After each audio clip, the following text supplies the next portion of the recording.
It's a huge NPSL matchup tonight for Detroit City FC as they play host to Grand Rapids FC. Le Rouge looking to capitalize on the momentum of the 1-0 win against Glentoran FC last weekend right here in Keyworth Stadium. Tonight, Detroit City FC tries to flip the NPSL standings. It's them and Grand Rapids FC coming up next. Live stream coverage of the Detroit City Football Club is brought to you by your Metro Detroit Chevy dealers. Visit ChevyDetroit.com and see why Chevy drives the Motor City.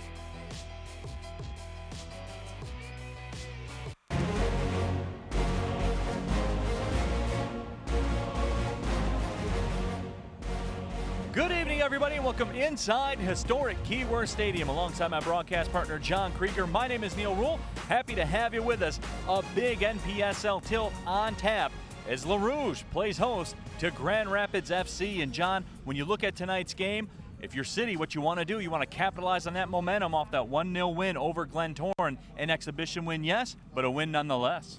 City did look great at Glentoran and the Detroit Cougars friendly last weekend, but this weekend here at Keyworth tonight, it's JWB time. Just win, baby. You've got games in hand against the rest of the NPSL, but you got to capitalize at home, especially with a tough trip to Indiana still to come this weekend. Got to get 3 points in front of the Northern Guard. Let's take a look at the standings brought to you by the Motor City Chevy dealers. And John, as we look at this table, one thing jumps out at you. This is a must-win tonight. Yeah, you're sitting on 2 points. You got to get 6 points from 6 this weekend.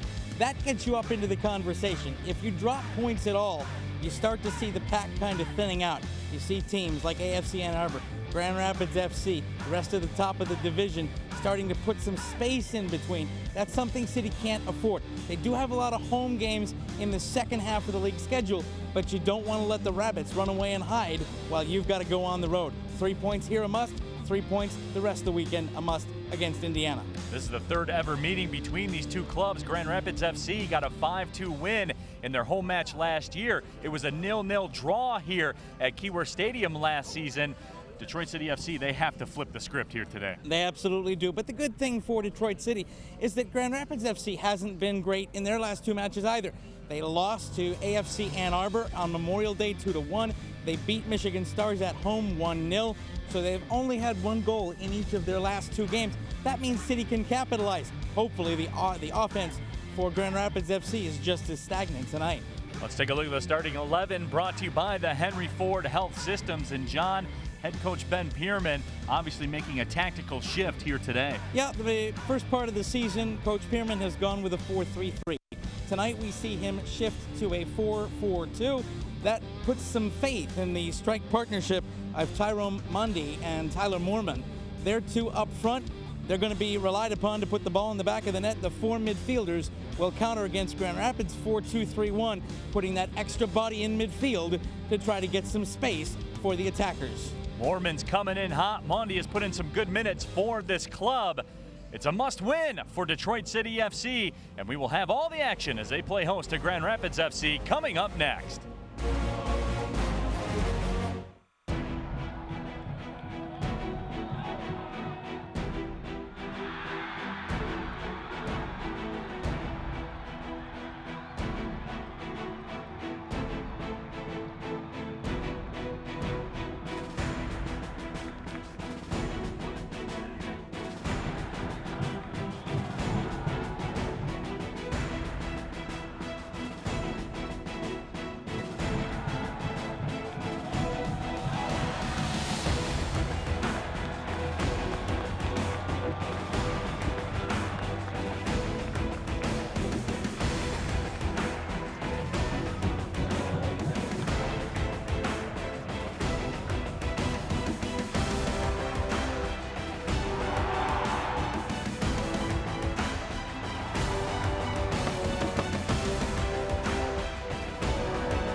back inside historic Keyworth Stadium. We're just moments away from the opening kick. Detroit City FC and Grand Rapids FC in a match that has some huge implications, as we have been talking about, in terms of the NPSL standings.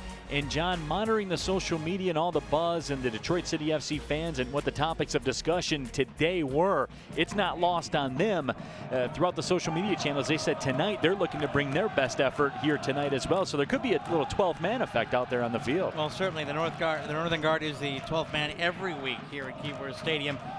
But the 12th man effect started really last night and into this morning.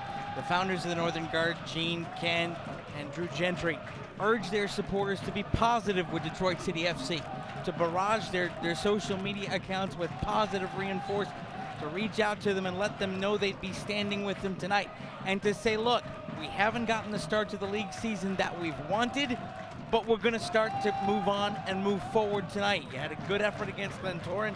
You did our club proud. You played well. You got a much-needed win, even though there were no points on the table. Let's carry that forward, and we're going to stand with you. This isn't going to be negative. We're going to be out there with you. And so the support that we see at Keyworth every week has started a little early this week. Here's hoping it pays off. We now go to the Walkout with LaRouge, presented by Metro PCS. This week, the players are joined by United FC. Let's join in. City Football Club. Alongside Detroit City FC for tonight's Walkout with LaRouge, presented by Metro PCS, is the United FC team. Thanks to Metro PCS, the official wireless provider of DCFC.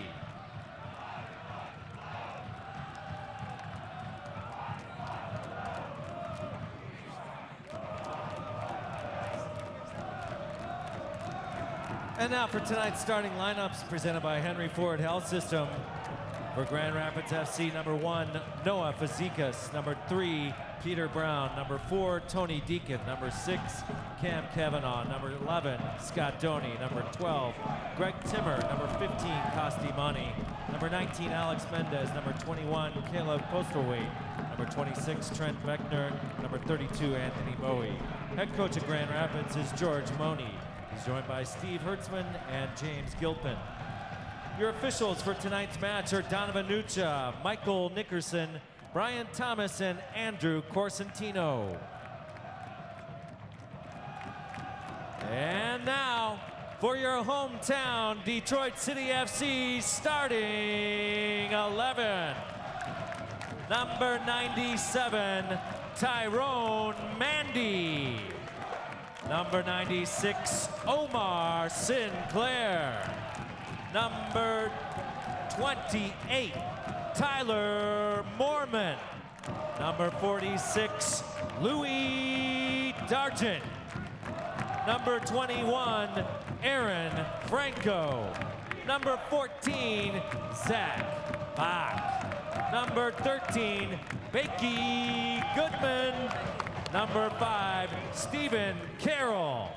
Number 3, Spencer Glass. And number 30, Colin Miller.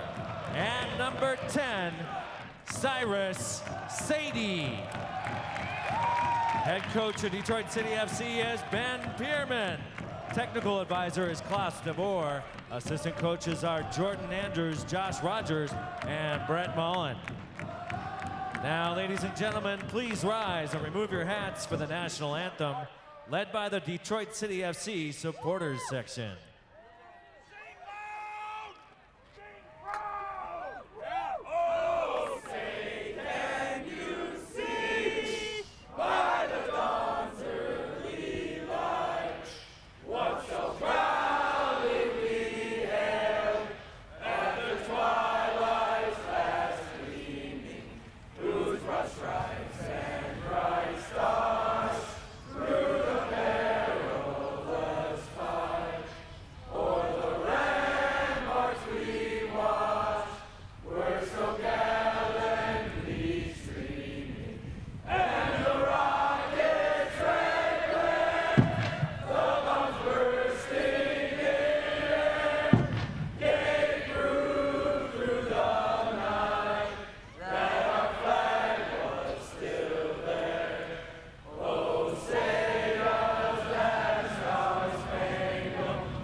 take a look at tonight's kickoff weather. Beautiful day here today at Keyworth Stadium, 79 degrees and partly cloudy. And it's always a beautiful day to ride your bike up to Keyworth, and if you do, and for all those that did, DCFC has you covered with a free bike valet provided by Wheelhouse Detroit with locations in Hamtramck and downtown Detroit. So 79 degrees as the Detroit City FC starting 11 pose for the picture. And John, we are just about ready to go, and I think you and I talked in the open with head coach Ben Pierman changing up the formations and everything. We talk about formations, we can talk about tactics and all that stuff. The moral of the story tonight here is 3 points. Yeah, there are 3 keys to tonight's game. Get 3 points, get 3 points, get 3 points. That's really all there is to it. You have to stay with the rest of the NPSL Great Lakes Division. We'll bring up the kickoff weather, 79 degrees. There's a little breeze here at Keyworth Stadium, but it's hotter than we've had all season, and that's going to be we're going to have to watch one thing, and that's fatigue and hydration. On a night like this, cramping can happen. The sun is down, but it's still hot out there for the players out on that plastic surface. We're going to see who's conditioned. Conditioning and fitness are going to play a role, but when it boils down to it, Neil, it's all about getting the 3 points at home before you have to go away to round out your weekend and stay with the NPSL Great Lakes Division leaders, and we're underway. Tonight's opening kickoff brought to you by Chemical Bank. And the first 15 minutes of action brought to you by Henry Ford Health System, the official sports medicine provider of DCFC. Grand Rapids FC with the control, and as you see Grand Rapids stepping away from their usual blues, they have the ever so popular Volt-colored kits on today. Le Rouge in exactly that, the classic Rouge get-up. The hoops are back, and we like it. But at least it's black numbers on the back of the neon road flare kits. So that's a little easier for the broadcasters. So Vector serves that ball into the middle and then steps up and intercepts that pass. Just underway here at Keyworth. Tyler Moorman, the hero in the Glentoran game, scored in the 86th minute to give Detroit City FC the victory.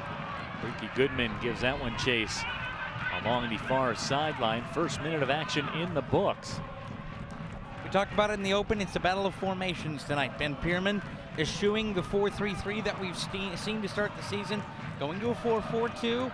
That doesn't require his forward line to track back as much. It puts bodies in midfield, and it counteracts the 4-2-3-1 that Grand Rapids FC is playing, because that's going to have holding midfielders in front of the back four for Coach Moni, and then an attacking quartet up front.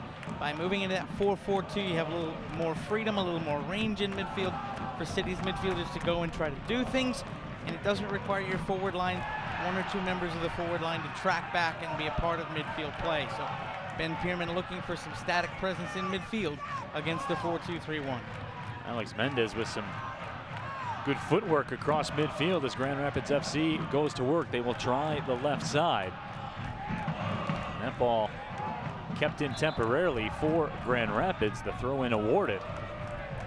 Grand Rapids FC coming off a 2-1 loss at Ann Arbor last Monday. Here's head coach Ben Pierman. Detroit City FC, their coach is George Moni. The assistants are Steve Herdsman and James Gilpin for Grand Rapids, as that ball is thrown into the box, headed away. Temporarily settling it down, Cam Cavanaugh.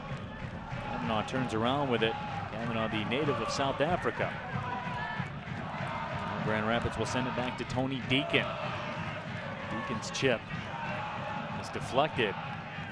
Here comes LaRouche with it. Cyrus Sadie, that guy in the midfield, always have to respect his ability. And there's a long ball sent up the left side, and on the run, the ball is chipped up, and it's just wide of the right post. A dangerous opportunity by Tyrone Mondi. And we will get a red card here issued, I believe, to Cam Cavanaugh, as Mondi is still down on the turf. But how about this? 3 minutes into this matchup, a red card in the books. Grand Rapids FC will play the rest of this match with just 10 men. That's an interesting decision. I'm going to have to see the replay. I think the only reason you see a red given there is because the keeper was out to play and Mondi had beaten him. Here's the replay. Mondi's in, and he gets taken out by the keeper. Keeper trying to play sweeper keeper, and Mondi gets taken out. The referee could judge that that was a denial of a clear goal scoring opportunity, because if Mondi gets around the keeper, he's of course in on goal. And so the red card will be given to Fazekas, the keeper. That means your backup keeper, number Aaron Orban, will come into 25. the game. Now, Aaron Orban won an NAIA national championship at Davenport in 2014. He has Davenport's record for wins and shutouts. He played with the Des Moines Menace of the PDL last year. So this is a big-time guy. This is a guy that's won in college. He's played at the premier developmental level as well. So here, 4 minutes into the match, and you're George Money, you're grateful to the fact that you have a quality keeper as a backup.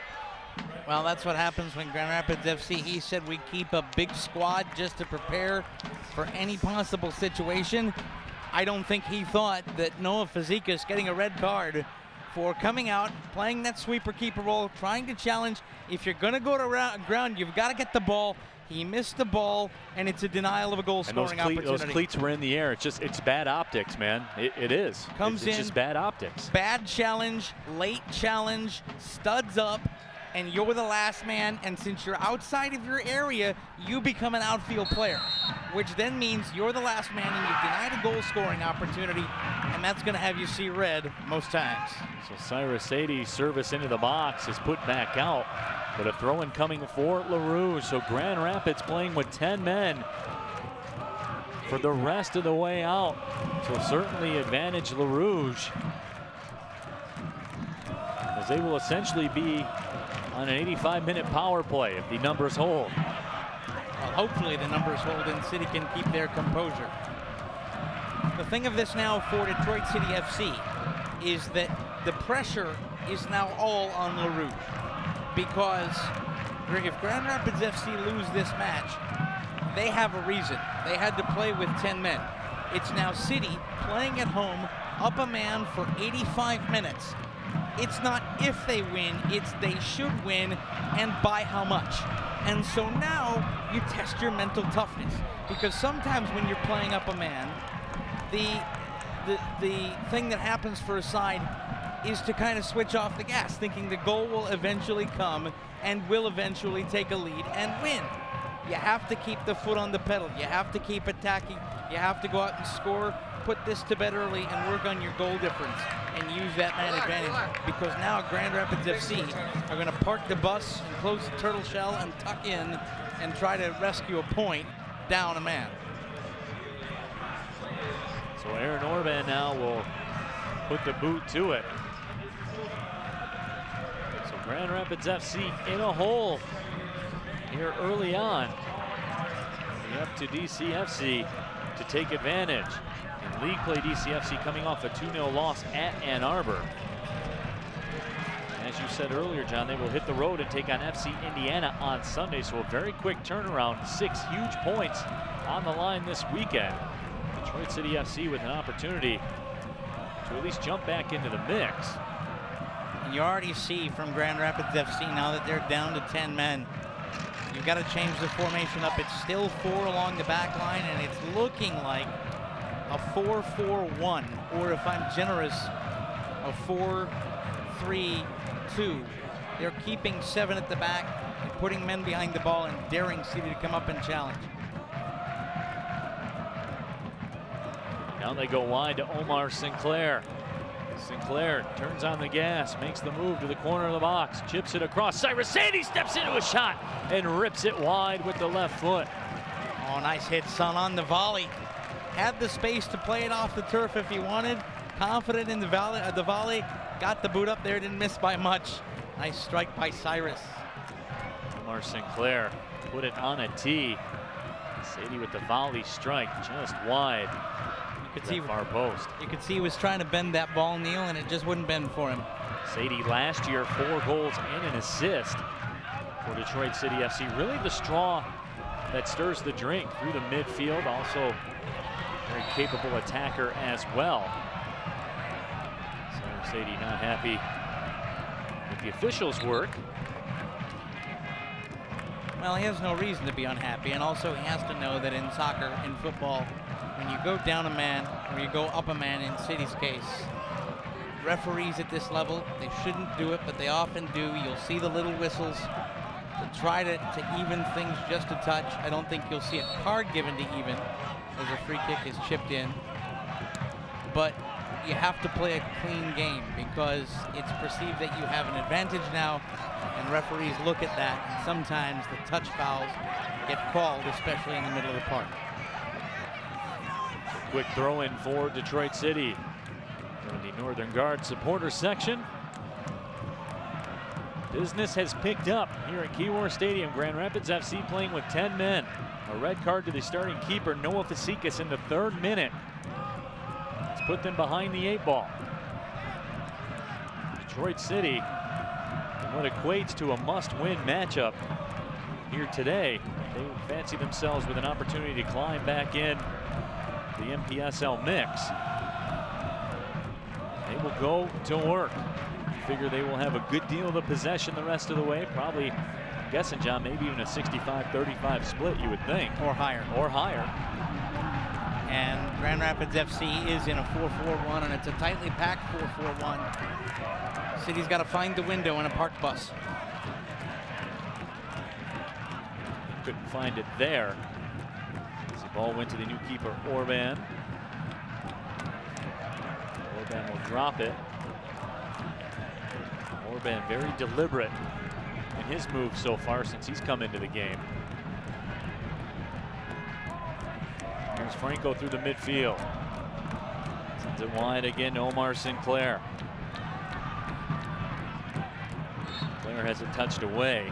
Nicely done by Greg Timmer. Now it's time for a better made fun fact. Coach Ben Pierman is the only Michigan State men's soccer player to play on both of Michigan State's Big Ten championship teams in 2004 and 2008. So Caesar with some staying power there at Michigan State.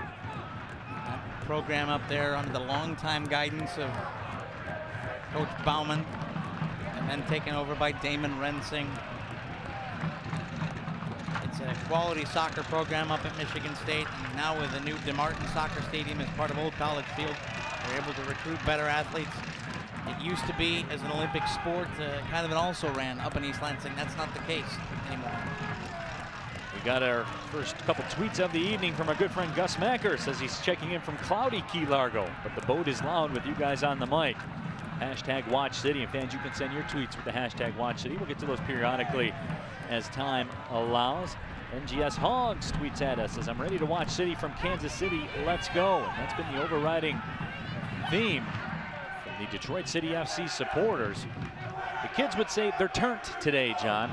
They are indeed. And speaking of supporters, we made some new friends last week when Glenn Torren was in town, and Chris at Kings of Lion, he's tuned in from East Belfast. So he came for Glenn Torren. He stayed for City v Grand Rapids FC. Top of the morning to you. And it is the morning just after midnight Belfast time. Thanks for being with us. Here comes a restart now for DCFC as Ben Pierman calls over Louis Dargent for a quick tutorial. And he wants him to move forward. That was all about get in, create space, look upfield if you can maintain possession. There was a lot of demonstrative gestures from Ben Pierman wanting his team on the ball, no relaxation, put the pedal down and get a goal. They will send it back to Colin Miller, the starting keeper here today for Detroit City FC, and a bit of a misfire off the boot. Miller from Providence College was a member of the All Big East first team last year. 8 shutouts, was the Big East goalkeeper of the year. That is a big-time soccer conference, the Big East. That certainly is saying something about his abilities. City looking a little cute right now. They're trying to do a lot in midfield. They were trying to play out of the back line with their feet, almost turned it over, and then did turn it over for a time in midfield. Grand Rapids FC may be down a man, but if you play sloppy with the ball and you let it get away from your boot, they have the potential to try to go forward and nick a goal. And steal one here, playing down to 10 men. This is not an also-ran soccer club. They have pedigree and they've had some success. And so City needs to be careful here, because since the red card, we haven't seen an awful lot of the intensity I think Caesar would like to see on the touchline. Might even be selling them short to say they've had some success. They won the Great Lakes West Championship last year, their first in the NPSL. Of course, along with that, they are qualified to play in the U.S. Open Cup next year. So their first year on the scene was a very good one. Very quality Grand Rapids side. Ball served up ahead. Alex Mendez the target, but a couple of defenders on him. That will be the case for Mendez for a good portion of this match, you would think. Absolutely. Anybody up front's going to get marked by a pair of center backs, but a nice job by City. Realize the danger was there. At that point, it's all hands to the pumps and clear your lines and live to fight another day. And that's what the center back pair for City did there. That's what you're supposed to do when you're up a man and you're being pressed. Long throw in comes. Grand Rapids trying to settle it down. Vector with it. Vector did a nice job to drop it back, but ultimately Grand Rapids concedes the throw in. 15 minutes almost in the books here, no score. Grand Rapids FC playing with 10 men. Their starting keeper, Noah Fazekas, the recipient of a red card back in the 3rd minute. And it was telling about that red card, Neil. There was not a whole lot of complaint. There was no discussion about it. There was the perfunctory complaint that comes when you have a booking. Right, Cam Cavanaugh was the most vocal. As a matter of fact, I thought that's who it was issued to at first, because Cam Cavanaugh was vocal, but he was the only one. The next 15 minutes of action presented by Fago, the official pop of Detroit City FC, and of course this booth sponsored by Rock and Rye. Well, not really sponsored, but this is a Rock and Rye heavy booth. Here comes Grand Rapids FC now on the attack up the right side. And falling down was Peter Brown. So Brown was in business to do business and lost his footing. And the Northern Guard not so subtly letting him know. I'll tell you what, Zach Bach got a little lucky there that the turf monster got up and bit Grand Rapids FC attacker, because he had over pursued. If Grand Rapids is able to cut back inside there, Bach had already leaned. His weight was forward, and he had created a space and opening. Turf monster helped him out. 3rd center back, the pitch here at Keyworth. Peter Brown scored the first goal in Grand Rapids history in NPSL play last year. 48 seconds into their franchise in NPSL play, he scored a goal versus Michigan Stars. He started every match he played at Michigan last year. Peter Brown, very quality player, was a top 150 recruit in the country by College Soccer News. Colin Miller puts the boot to that one and sends it out. So some more pressure on Colin Miller. And a very good job, by the way, in midfield by Grand Rapids right now. They have, remember, they're down a man. They've forced a pair in the last 5 minutes, a pair of back passes from a center back to the keeper that have forced Colin Miller to put the ball out of play. And that is a tight, compact midfield, and now pressure in the area. There's a left-footed shot that will earn a corner from Costimoni. So, John, even with 10 men, I'd say for the last 4 minutes, Grand Rapids has tilted this field, being a man down. Yeah, absolutely. They're playing with no fear. They realize they have nothing to lose now. They're supposed to lose now. They're down a man on the road in the NPSL, in perhaps the hardest place to play in the NPSL. Corner served towards the back post. No one on the other end. So Detroit City FC now looking to counter. Keep Here running. Comes with some space. Stephen Carroll reverses the field up the left side. Mondi on the left side makes a move. Left-footed cross. Maybe it was a misfired shot. I can't quite tell. Mondi lost control of it, and the whistle will blow and the foul is called. That's a nice job by Carroll to keep moving. You heard me in there. City in the last 5 minutes have been content to stop in midfield and try to get a little cue. Carroll kept running. He kept moving and reversed the field, and that's a great look there. He made that happen. The touch to try to get the service back across wasn't where it needed to be, but Carroll did his job. He put the pressure on and made Grand Rapids have to transition, and he beaten them, and that's what City needs to keep doing. Run, and run at them hard. Orban puts the boot to it.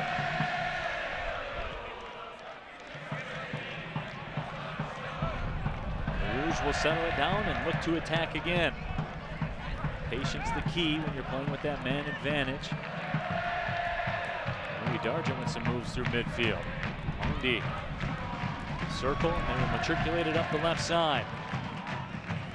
Spencer Glass to the middle. Sadie the target. Some of the fans wanted a handball call. No dice, Jim Rice says the official. Here comes Mendez dropping it off. Mendez receives it. Nice toe touch. Mendez with the through ball. Trying to catch Anthony Bowie. And for as critical as I've been of Zach Bach and the fact that he's over pursued a couple times, that's a nice job. Stood in front of his man, didn't allow a path to the ball, and let Miller, the sweeper keeper, come out and clear it away. So sometimes Zach Bach still with a learning curve, the player out of Western Michigan, but that time a solid defensive play to ensure there was no real danger in the area. Anthony Bowie the target for that pass. Is he Michigan High School Gatorade Player of the Year at Grand Rapids Forest Hill Central back in 2015. College soccer at Western Michigan.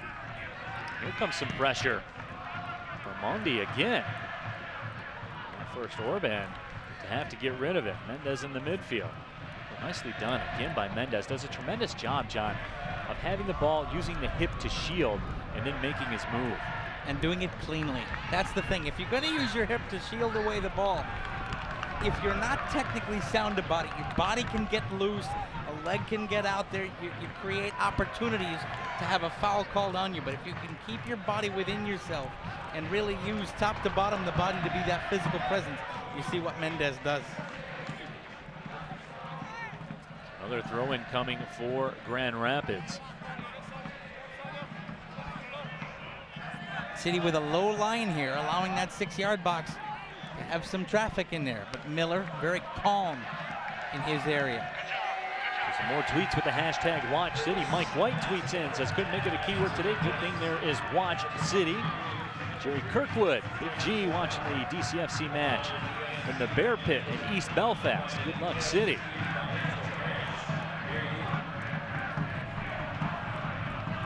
Matt Braffman tweets in and says, I'm watching from exotic Rochester Hills. Come on, Detroit City FC. My terminology of turnt getting a lot of discussion on social media. I have to get our resident millennial Lindsay Pearson on the case and see if she signs off on the usage of turnt. Do I date myself if I tell you I don't know what turnt means? So here comes Detroit City again, attacking that left side. The cross into the box is played out of bounds by Greg Timmer, so another corner coming. See how City line up on this corner and what Grand Rapids FC let them do. It's Mondi over to take it. We saw him able to place it at the back post for Sebi Harris earlier in the year. And he's able to turn that ball in toward the post. Grand Rapids playing that low line. City's able to crowd the area here. I'd like to see a ball bent toward the back post. City could rise and get some purchase. Mondi tees it up. Surveys the scene. Big corner here. You know, they're not marking Cyrus. That ball curled in towards the post, and it's punched up in the air by Orban. But it's not out of the woods yet. Now it is.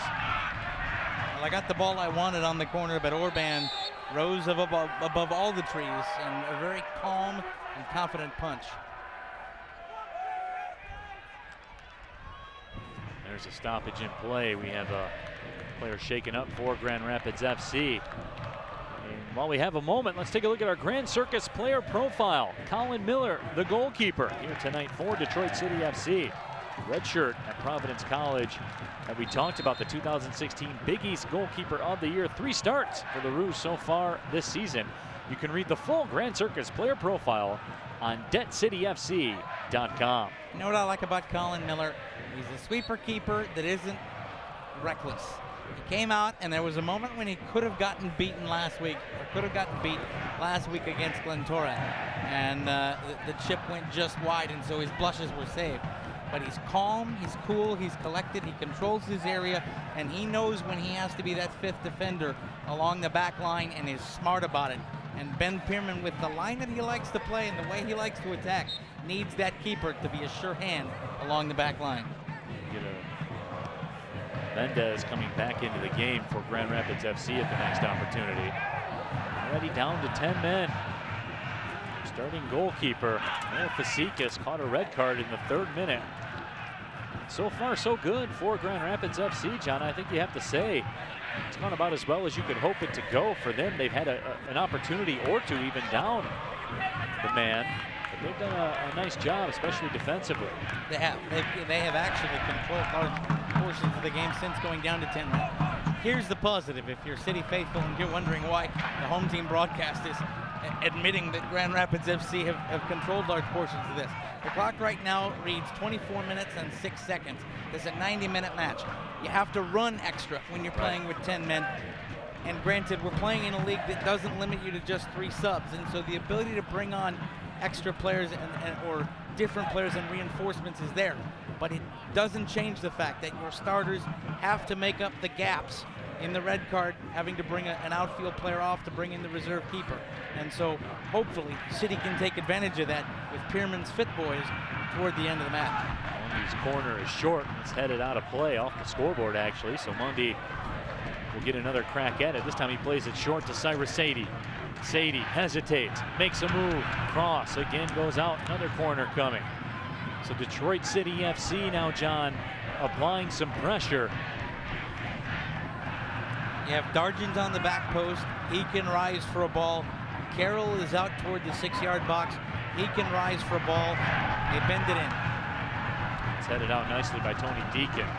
Deacon very solid defensively.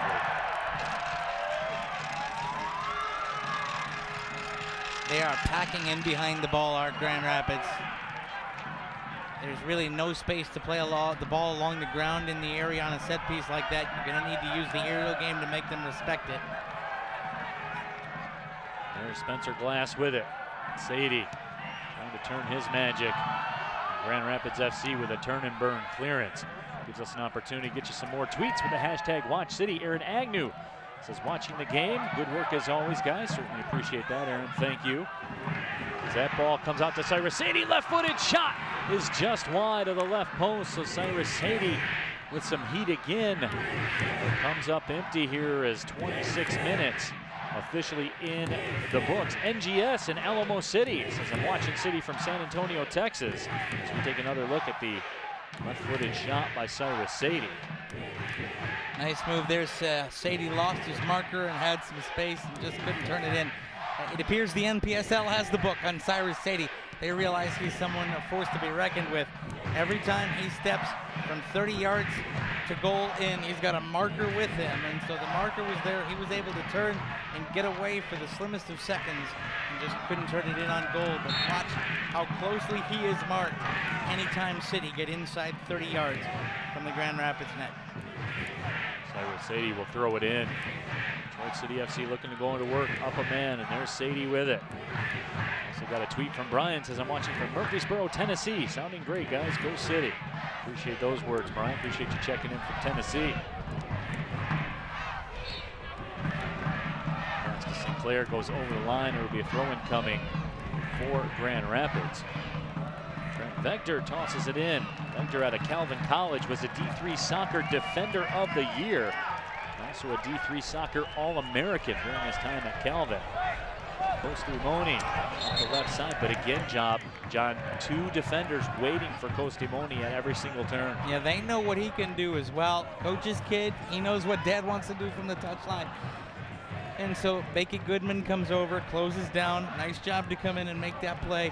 Use the touchline as a defender and turn it around. Here's the problem for City. They get the ball back, and then they can't turn it upfield, and now they turn it over, and here's Grand Rapids FC on the attack. Swing that one out wide to the right side. Anthony Bowie trying to track it down in the corner. Bowie does. Turn, service. Trying to connect with Cam Cavanaugh. Now an opportunity is in the back of the net. It's a goal for Grand Rapids FC. So how about that turn of events? Greg Timmer, I believe, put it in the back of the net.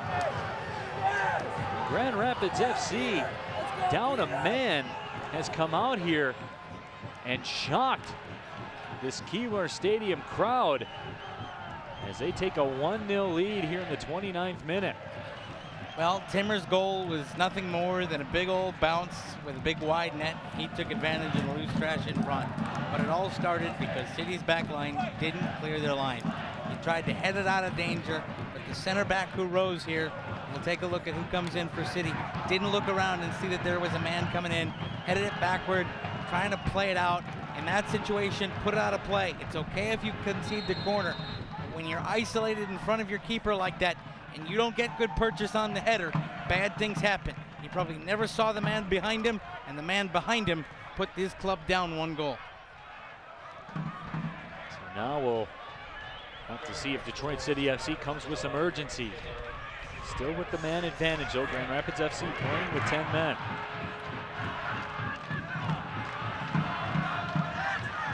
Here's an opportunity. That shot is in the back of the net with the right foot. It's a goal for Louis Dargent, and just like that, LaRouge equalizes. Well, mistakes giveth and mistakes taketh away. And that time, Grand Rapids FC switched off. The most dangerous time for a football club is the 45 seconds after you've gone up. You have the lead, you're down a man, you're feeling pretty good, and your back line switches off.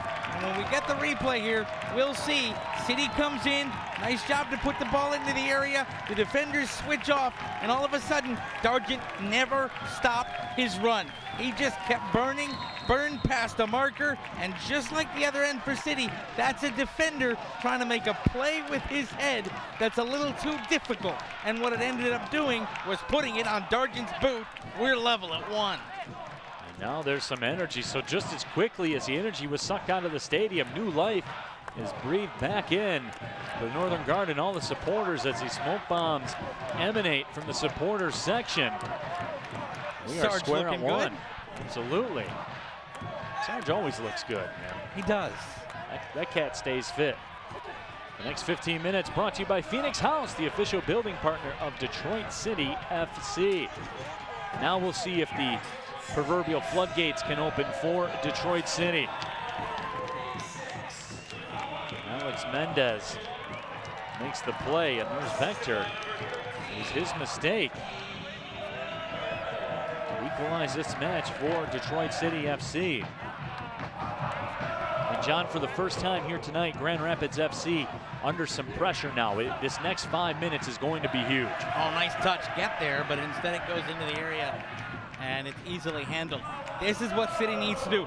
Immediately after the goal, Ben Pierman called Omar Sinclair over to the touchline and was furiously pointing up the pitch. Run, move it up the touchline. Keep it moving, keep the pressure on, don't switch off, don't sit back. This is now City, and look, the back line retreats, and here's Grand Rapids in possession again. Looks like they're going to get a free kick, because what Ben Pierman wanted was the back line to move forward and ask Grand Rapids some questions, and right now it's gone the other way. Dargent gets up shaking his head. But Dargent, native of France, has equalized this game, was on the Big South All-Freshman team at Coastal Carolina. Dargent scored his first career goal against number 8 UConn in his first career start. That's a how do you do to big-time college soccer. Now this ball served up on frame, but Colin Miller equal to the task. Postimoni didn't get everything he wanted on it. No, but that's also Miller reading it well and knowing where he needed to be, and good body position to stay in front, read that path, and make the catch and not spill the rebound. So nice job by the City keeper as well. And by the way, Coastal Carolina, I believe, one of my favorite college mascots of all time. The Chanticleers, yeah. And if you get to go to college in Myrtle Beach and you get to have that mascot, I mean, it's a pretty good 4-year existence. No, it is. We, of course, to my duties with Oakland University and the men's basketball team, we played in a tournament down there a couple years ago. Hard work. It was hard work. Here comes Detroit City FC on the attack, but taking a spill was Bakey Goodman. Couldn't quite reverse his field and get back to that pass. Planted his studs in the Turf Monster got him too. Turf Monster's undefeated, isn't he? Oh, that's a great play by Dargent. Good clean challenge. Good clean shoulder challenge. And he gets the ball back on the 1-2. That's the kind of pressure we need to see from City in midfield. Good quality body play, and Dargent just used his size and said, this ball is mine and I'm going that way. Now you need to take that and get a finish on the end of it. Sadie has it touched away. That ball popped up in the air by Zach Bach. There's a lot of pressure from Anthony Bowie, and here comes Bowie with it. Bowie waiting for some reinforcements. Mendez on the move with him. Bowie against Zach Bach. Bowie's taken down. Grand Rapids faithful wanted a PK. Zach. The official says play on. That was dangerous, I will say that. I don't know whether or not that was foul worthy, but I do know the optics were bad. I was a little now worried. On the run, here comes Bowie again, but the offside flag this time is up. Gives us an opportunity to check back in on Twitter with the hashtag WatchCity. Andrea Reynolds says, I'm watching from Clemson. I wish I was there. Adam Jose watching from Mackinac Island. Shout out to the production crew. I think that's Adam, our normal director, who's up there. He was up. Oh yeah, look at that. That's right. That's Adam Moyet. He's our normal director, and he was up working the Mackinac Policy Conference this week. Oh, okay, big time. Or check at the producer, I should say. I see Joanne watching from Manchester, England with the hashtag WatchCity. I downgraded Adam, sorry. Now that ball served up towards the box. Tyrone Mondi was the target, and instead it will bounce back out towards midfield. Louis Dargent will settle it down. Dargent again with the touch to Sadie. Sadie battling. Play really physical. Now Sadie's going to turn around. And they're going nose to nose. Cyrus Sadie's not having any of that. Cyrus, back off, back off. Don't give the referee a reason to pull the card out of his pocket. Don't do it. Tony Deacon, Cyrus Sadie mixing it up.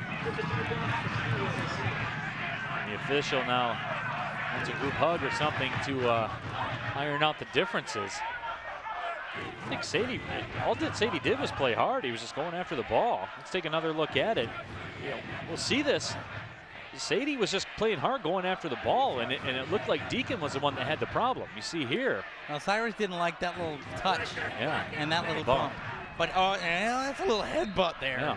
On a different day with a different referee and a different assistant over there helping him out. In different circumstances. You know, you wonder what happens there. But look, Cyrus Sadie is so vital to this team. You got to keep your head about you. You're up a man.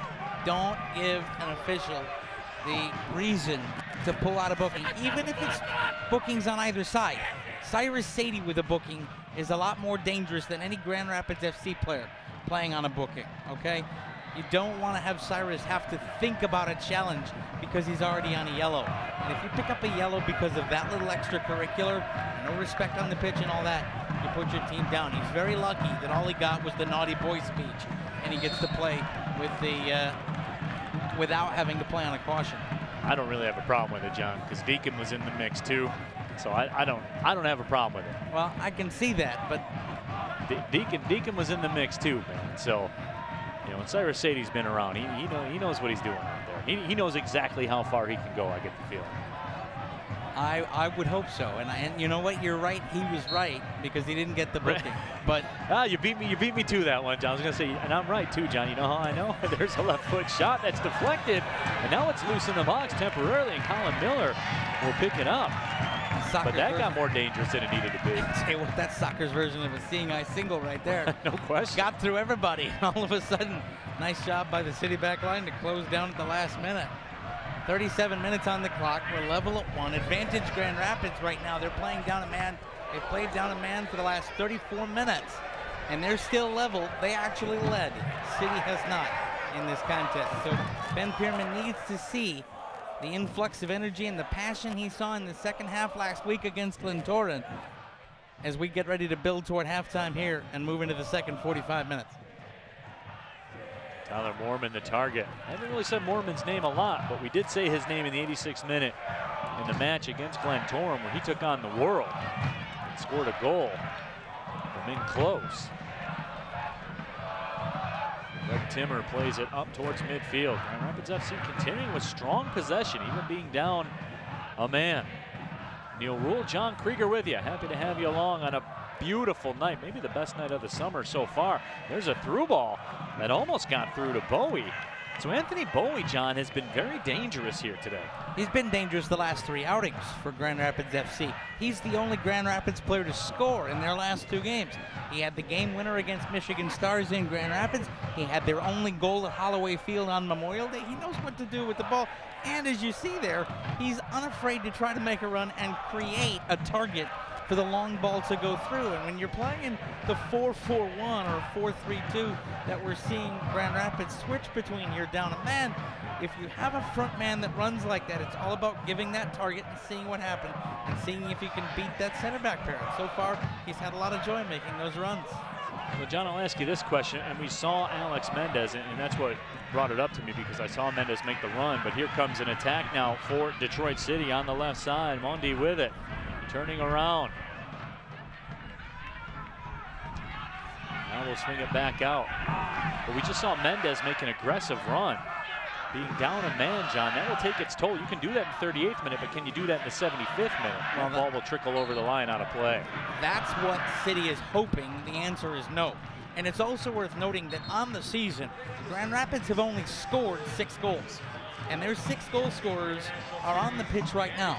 So as they fatigue, you perhaps will have City have the chance to open things up in the second half. But right now, you're kind of making the runs while you have the gas in the tank, hoping maybe that you get a second lead and you make City have to press and play from behind. Because even down a man, if City presses too far, it opens it up for the counterattack, and that can create dangerous things for Grand Rapids. You definitely don't want to see that because a guy like Anthony Bowie has been dangerous here tonight, even without the pinch. So Cyrus Sadie now dropping back towards midfield, touches it through the middle. Dargent the target, receives it. Mondi, Goodman, Sadie. Sinclair the target. Corner kick coming up, Detroit City. You know, that move by Bakey Goodman was great. He drew in one of Cyrus Sadie's markers to come in. A little stutter step in the middle, just a little back step, and then he played it out to the vacated space of the defender that came in to try to close him down, and that gave Cyrus the ability to open up and try to play a pass through. Now, the pass didn't finish, but you keep getting joy like that, and you start to play around and find ways around this tight, compact Grand Rapids formation. Good things happen. Corner served, and that ball's put over the crossbar. We will do it again, I believe, but Bakey Good. Yes, Cyrus Sadie out in a hurry. Will set up shop and play the corner short. Mondi will drop it back. Franco. Mondi, Sadie. Goodman makes a move. Goodman, right foot shot! Just wide of the left post. Aaron Orban fully extended, going vertical. But Bakey Goodman, who played for the U15 USA national team and was on the Big East all-rookie team at Georgetown, nearly made this game 2-1. Look at this hesitation. Whoops, oh, there I go, and creates the space. The one little hesitation, and that hesitation move right there, the switch back to the other foot. He kept it on his outside and turned with the body. He just turned too far and put it wide of the post, and it would have been a screenshot as well. Very tough for the keeper to save. Here with Postlewaite will drop back to play it for Grand Rapids FC.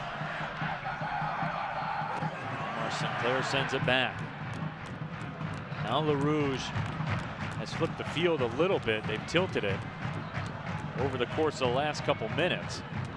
Looking to finish up the half strong, but here comes a counter for Kavanaugh.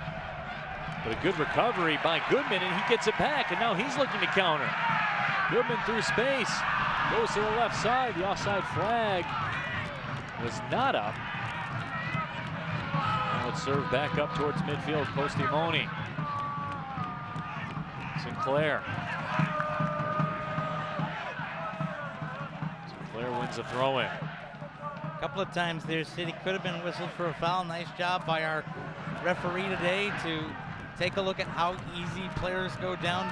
Bakey Goodman was allowed to play forward, but then City gave it away.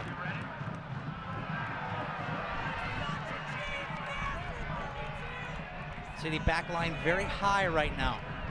This is putting the pressure on. And that back line is that high. That midfield four is high as well. This is City asking a lot of questions here. That ball touched through and the offside flag is up. Sadie was in a good deal ahead of that play, knew it right away. See Cyrus Sadie with the captain's armband tonight, and that gives cause to give congratulations to the club captain, Dave Edwardson. He put a ring on a girl's finger over the weekend. Congrats, Captain. He's in the squad list tonight, out on the pitch right now, Dave. Congratulations to you, Dave. Wish you guys many years of wedding bliss. Welcome to the club. Hey, Rule Enterprises is a successful venture. Well, that's because of the CEO that guides it. It's not anything that. And that's not true. That's not true either. That is not me in any way, shape, or form. And again, there's that guy, Anthony Bowie, again.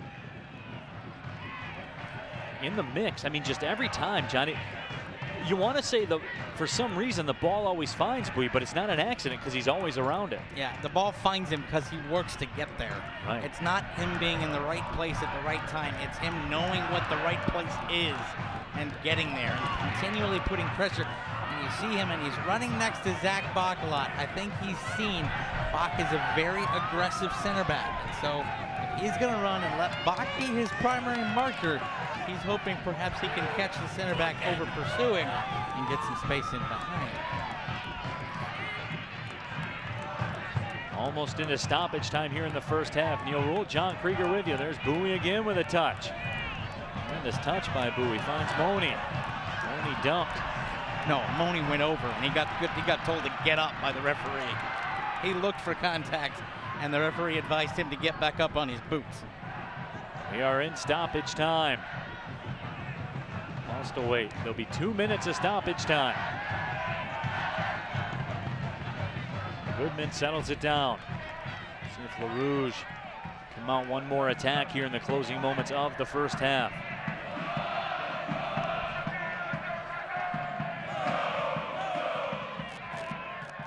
Goodman turns. Play it forward, Bakey. Mormon. Dargent hesitated before he made his move after it, and that allowed Tony Deacon to come over and clear. Another throw-in coming to Detroit City. So they still have some time. They could set up shop here. Got to keep playing forward, though. You play it backward, it might be an indication to a referee you're ready to go to the changing room. He'll let an attack finish, but he won't let you play around in midfield forever. Here's Sadie with a little bit of space, swings it out to the left. Sinclair. Omar goes back to Cyrus. Cyrus reverses the field. Ball played out over the line. This will eat up some serious portions of the stoppage time. And that's all it was designed to do. It was designed to give our official wearing blue in the middle ample time to look at his watch. That's all that was. There's Goodman with some space. Goodman turning and spinning, still possessing. Goodman touches it towards the line. Nobody home for Detroit City. That will just about do it, I would think. 2 minutes of stoppage time. Grand Rapids FC is fine with that too, as they are very deliberate. They will switch to Peter Brown, and that is the case. The whistle sounds. 45 minutes in the books here at Keyworth Stadium. Some fireworks that happened very quickly. Greg Timmer scored in the 29th minute, and then just moments later, Louis Dargent equalized for Detroit City. And that is where we stand in a 1-1 stalemate. Grand Rapids FC playing with 10 men. Their starting keeper, Noah Fazekas, got a red card 3 minutes in. And City haven't been able to take advantage. And Grand Rapids FC, to their credit, the boys in neon yellow tonight, but normally the boys in blue, playing very well with 10 men, a tight, compact formation. When they feel like they can attack, they switch to a 4-3-2, but for the most part, it's been a 4-4-1, and it's been a well-formed 4-4-1. That certainly has been the case through 45 minutes of play, so a huge match here today for Detroit City FC. Not the result they need so far. It is 1-1 here at the half. In just a couple moments, we'll send it down to our sideline reporter, Lindsey Pearson, who is standing by with the head coach, Ben Pierman. As a matter of fact, let's send it down to Lindsey right now. Lindsey, take it away. Thanks, Neil. Coach, obviously a lot to process in that first half. What are you looking for from your guys in the second they're up a man? We got to be more assertive in the final half. I mean, it's pass, wait for a turnover, and then they're just countering. So we've got to move. The first 2.5 minutes, we zipped it around, drew the red card, and then we stopped playing hard. I don't know if it's because they're sitting back so far. I don't know if it's because it's weird without a man, but you know, to me, we've got to be more aggressive in the final third. We've got to circulate the ball more, 2-3 touches, off-ball runs, combination plays in the final 40 yards. I mean, it's just stagnant. Both teams walking around, it's not good enough. All right, thanks, Coach. Good luck in the second half.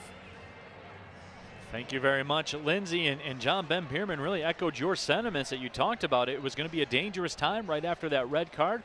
You see it, it's common to the game of soccer, and that is human nature. Really, you know that you're going to have a man advantage for the next 87+ minutes in the game. It's natural to let your foot off the gas. But again, Ben Pierman reiterating the fact we cannot do that. We have to move forward. This is a must-win game. Yeah, he's absolutely right. And by the way, he's right. They need to be better in the attacking half, but they also need to be a little tighter on the back line because they've over-pursued a couple of times, and we've seen some very solid runs from Grand Rapids FC. Really, it goes back to the first thing he said. It's stagnant. That needs to change, and they need to be more assertive. He was screaming at them to do that for the whole of the first half. Wanted them up the pitch. We'll see if it comes out after halftime and he gets the assertiveness he wants. Absolutely, that is the scenario. So 45 minutes have been played, and we are tied at 1. We'll come back after a break, get you the second half of action.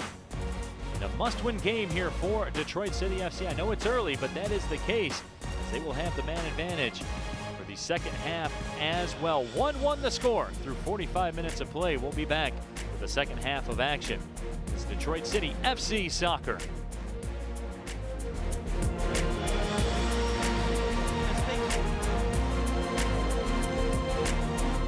You have the lead.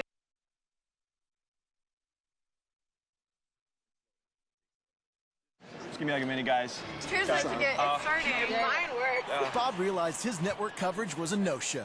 That's why he switched to Metro PCS, because he figured out he gets a network that's more reliable than ever, covering 99% of people in the U.S. Switch now and get 2 lines for only $50 period, plus 2 free Samsung Galaxy phones. Metro PCS, wireless. My passion is architecture. I don't want to sit around passively studying. I need to create. In our architecture studios at Lawrence Tech, we collaborate with students, faculty, and professionals from around the world. And from day one, we design using the same industry standard software that architecture firms use. I really feel like I'm designing my own future here. Lawrence Tech, possible is everything.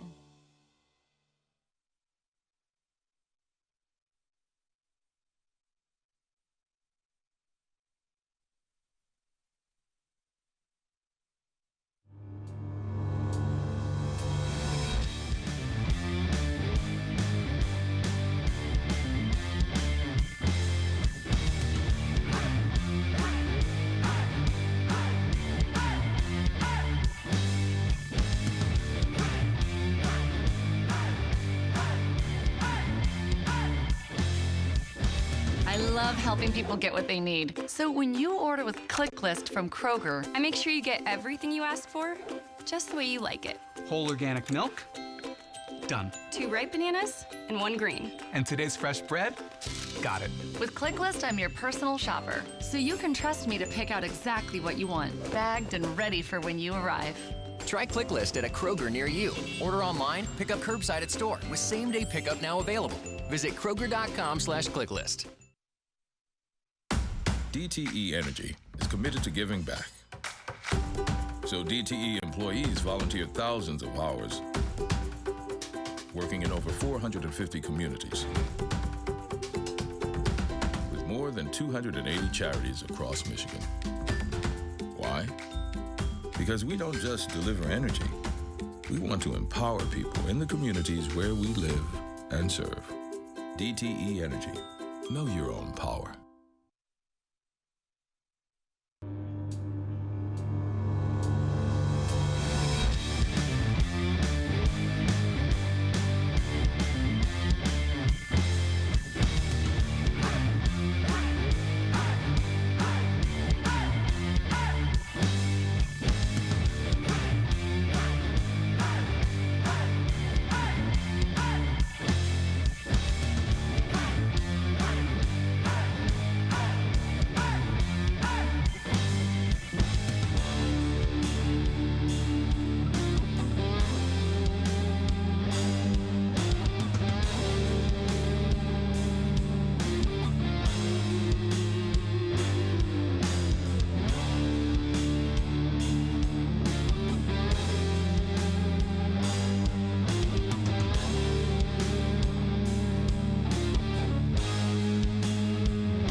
When I was a kid, I wanted to touch the skies.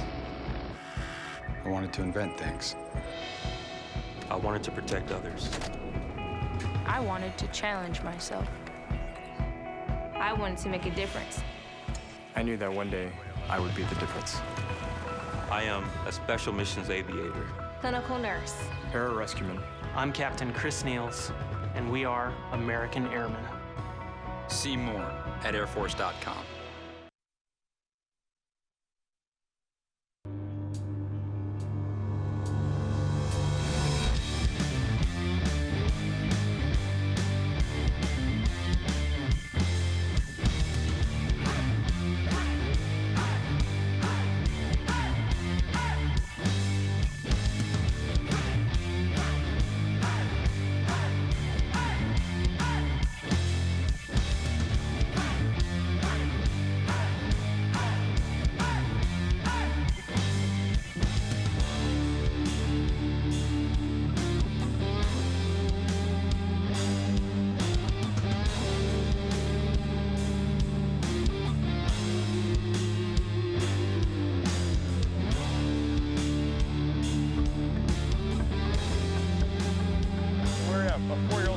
But we've just moved to the city about a year ago, and we renovated an old stamping plant here in Detroit.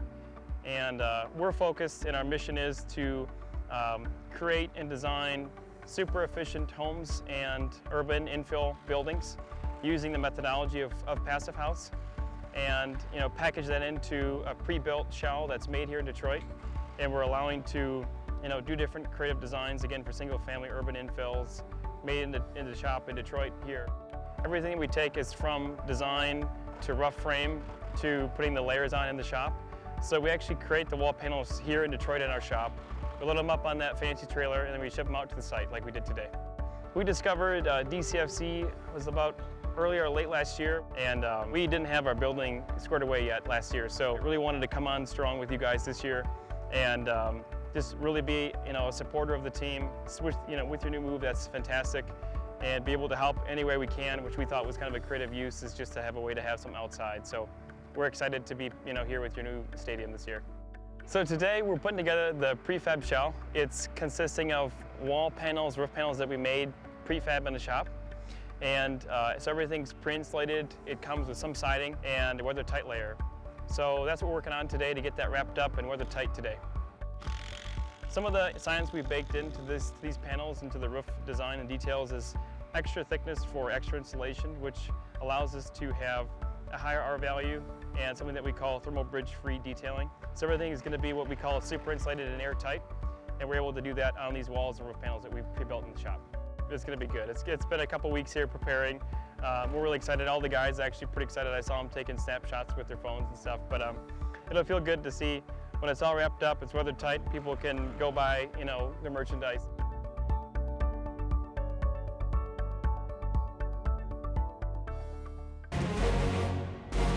Back inside Keyworth Stadium, 1-1 the score through the first 45 minutes of play. Detroit City FC and Grand Rapids FC. My name is Neil Rule. He is John Krieger. Happy to have you with us as we prepare things for the second 45 minutes of action. Let's take a look and how we got to where we are right now with this 1-1 score as action got underway and Grand Rapids FC put behind the 8 ball early. Just 3 minutes into that first half, a red card issued to Noah Fazekas, the starting goalkeeper for Grand Rapids FC. And John, right away, Detroit City FC was put at an advantage. But as you talked about, and as Coach Ben Pierman talked about here in our Metro PCS halftime report, during the interview with Lindsey Pearson, he said, once we got that red card, we sat back, and that was something you said was going to be a danger, and it was. Yeah, you know what? The red card was a result of everything we like to see about Ben Pierman's club. They moved it around, but then they switched off. You saw Greg Timmer with the goal near the half-hour mark, and then he goes, kicks the corner flag. Corner flag gets the revenge about a minute later because just like City backed off after the red card, they finally create a play, a little miscue by the defense, and never stopping his run is Dargent. He's got a big net to work with, and he doesn't miss. And City level things, but leveling things isn't good enough tonight. They took advantage of the miscue, and it kind of saved their blushes and pulled their feet out the fire. But they need 3 points tonight. There's no excuse for not winning a home match in the NPSL up a man for 87 minutes. Let's take a look at our halftime stats brought to you by Metro PCS. As you might think, playing a man up. Detroit City FC with the edge in shots and a big edge in corners. But John, we talked about it in the open, and again, I'm going to keep going back to this because this is the moral of the story. Those stats are great and everything, but those stats don't matter. It's 1-1 on the scoreboard. Somehow, some way, you got to be a goal better here in the second half. You know what? Americans are obsessed with statistics. We have ERA, we have WHIP, we have everything else. We have shooting percentages. You take a look at those 5 corners you see on your screen right now. That's great. City had 5 corners. What that doesn't tell you is that on all of those 5 corners, you had 9 men behind the ball. They were clogging passing lanes, and City never really got a quality attempt on target. The ones I'm looking at for City, 5 shots, 1 on target, Dargent's goal. You have a red card. You're up a man for 42 of the 45 minutes you played, and you have 1 shot on target. That means the team that has compacted into that 4-4-1 and that 4-3-2, they're doing the better job. And you, like Ben Pierman said, thankfully echoing my sentiments, it's always nice when the coach agrees with what you've been saying for 45 minutes. That's City not moving the ball around and using the pace on the wings. Ben Pierman put a lot of faith in his attacking partnership up front of Mondi and Moorman. He wanted them to score, but he also wanted his midfielders to stretch the field, those 4 in midfield, move forward and be pacey on the wings. And the pace on the wings hasn't been there. And the central midfielders haven't held enough possession. We need to see the ball moving. We need to see better service. And we need to see an understanding that the bus will be parked. So you can't just throw things at the wall and see what sticks. You have to go and be smart about it. Keep your runs going. Make Grand Rapids fill the gaps. Make them run. And use that man advantage as we get toward the latter stages of this contest. And certainly you would think take advantage of some seams, John, some 2-man games, some give and go, implement that, create some spacing, especially inside that 18, and see what you can get done. So we're just about ready to roll here for the second half. Detroit City FC will possess, perusing the field. Don't see any substitutions, at least at this point. So they will run it back, as they say. And there is the man that leveled this match at 1, Louis Dargent out of Coastal Carolina. And we were talking about his time at Coastal Carolina earlier today, and we got a tweet from our good friend Gus Macker, who says, I was a Chanticleer for one spectacular college year. A better tweet from our friend NGS Louisville, who's with us. He got home from Greek Fest. Sorry, City, he loved you, but and this is something I want. When you come up to Keyworth, bring one with you. A baklava sundae. I'm thinking about that. I want one right now. Those are the times that make me sad I'm not on the sugar life anymore, John. Like that, there's no way that's not good. There's no way that's not good. Except for the rock and rye. All right, City lining up, and it looks like they're staying with the system we expected them to. That 4-4-2, but if the 4-4-2 is going to work, you're going to have to see what Ben Pierman wanted. 1-2, quick touch pass, quick move the ball. Hesitation is nice if you have to create space in the third, but to get there, you have to move the ball and reverse field. The next 15 minutes brought to you by Metro PCS, the official wireless provider of Detroit City FC. Here comes Spencer Glass up the left side. That ball played out in front of our broadcast booth right here, as you saw it creep up towards the camera. And look at that, Spencer Glass, already the fullback, getting more involved in the play. A defender coming up and moving forward and letting the midfielders create space. But then you play long ball in 1v3, and any positive pressure you've created goes begging as it goes the other way. You do get a throw in, but now City need to step up and put the pressure on. And that is true, John. It's not the time right now for it's what I like to call the hopeful ball. You don't need to play hopeful ball. You have a man advantage. You need to be substantive, and you need to move on it. Nice ball from Franco there, and nice job by Dargent to use his body. Dargent with the control. Dargent stepping through the contact, and now the foul is called. And who they get? Do they get Dargent? Yeah, down there, might have used the elbow a little bit sometimes, and you never like to criticize referees, but you know, you're in these lower leagues. Look at him, he's going to go to the corner, and it's an easy call to make. He's in there, his big body, he's trying to get through, and the little how do you do, and drags the guy down. And that's, I got beat, and I'm a little frustrated, and you're going to come down to the turf with me. There's Dargent again. Goodman able to keep that one in play. So throwing coming for Grand Rapids. I'd really like to see City's fullbacks bomb forward. Grand Rapids has shown us they're going to sit back here. They will protect the point. If that's the case, don't be afraid to come forward. Trust your center back pair. Trust the guys in the middle to clear if there's a run on. There's a bad touch by Postlethwaite. Here's Moorman up the right side. Moorman turns across over top of the bar. And that will go on a play. So a bit choppy to start things off here the first couple minutes offensively. That's not a good ball from Moorman. He came across, he had players in the area, he just took a lash at it. And it was a hopeful, searching ball that he got too much of, and even if he'd put it on target or where he thought he was going to leave it, there was nobody there to collect it, and you need to be smarter than that. Spencer Glass with the throw-in, now that ball cleared out. Carroll will settle it down. Franco with it. Glass, nice four-star touch. recruit from Indiana University. See, but this is what Ben Pierman's talking about. They're playing, City is playing the possession game right now. That's all well and good, but you got to do something with it. There was a chance there. Players were ready. It looked like a couple of guys were waiting to see if it was going to go forward and beat the offside trap. And instead, Glass played it backward. Oh, how about that ball from Glass to Moorman? Moorman settles it down. Mondi turns, the shot, and the save is made by Orban. How about that ball, though, from Spencer Glass? That was a thing of beauty.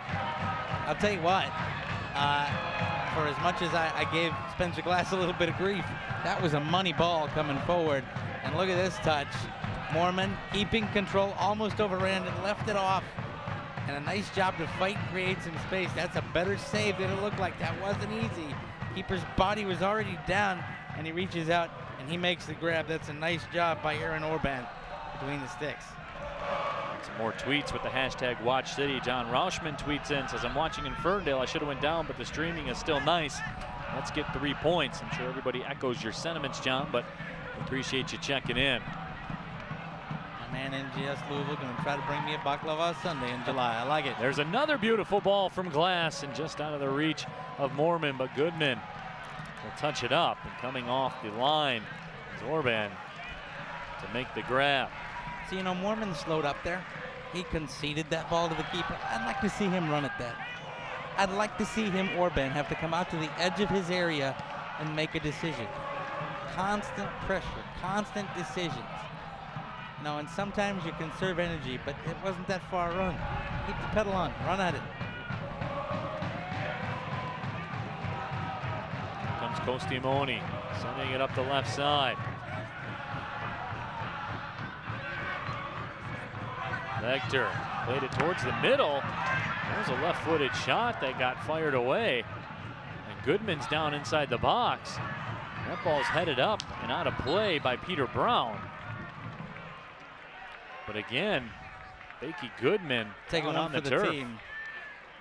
Took one for the team there. I'll be interested to see if we got a good look at this on the replay as the medical staff will come out. But Bakey Goodman with a big boy play there as the ball comes across and he comes in and got put down. A nice look from the backside here. Let's see what happened to him. And maybe he got an elbow to the midsection. And the wind knocked out of him there, but he's up and ready to go. So Goodman back at it. Detroit City FC back at it. There's Goodman. Glass.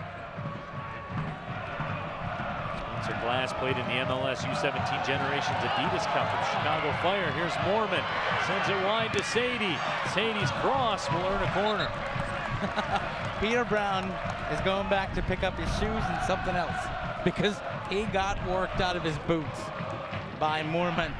Beautiful little stutter move to step it in, and that's the pace Ben Pierman's been waiting for.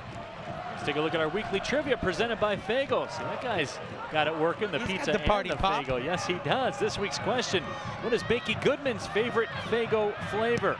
We'll check back in and give you guys the answer in just a few minutes. Nice shot by Cyrus there to reverse the field, but it's a little too far back.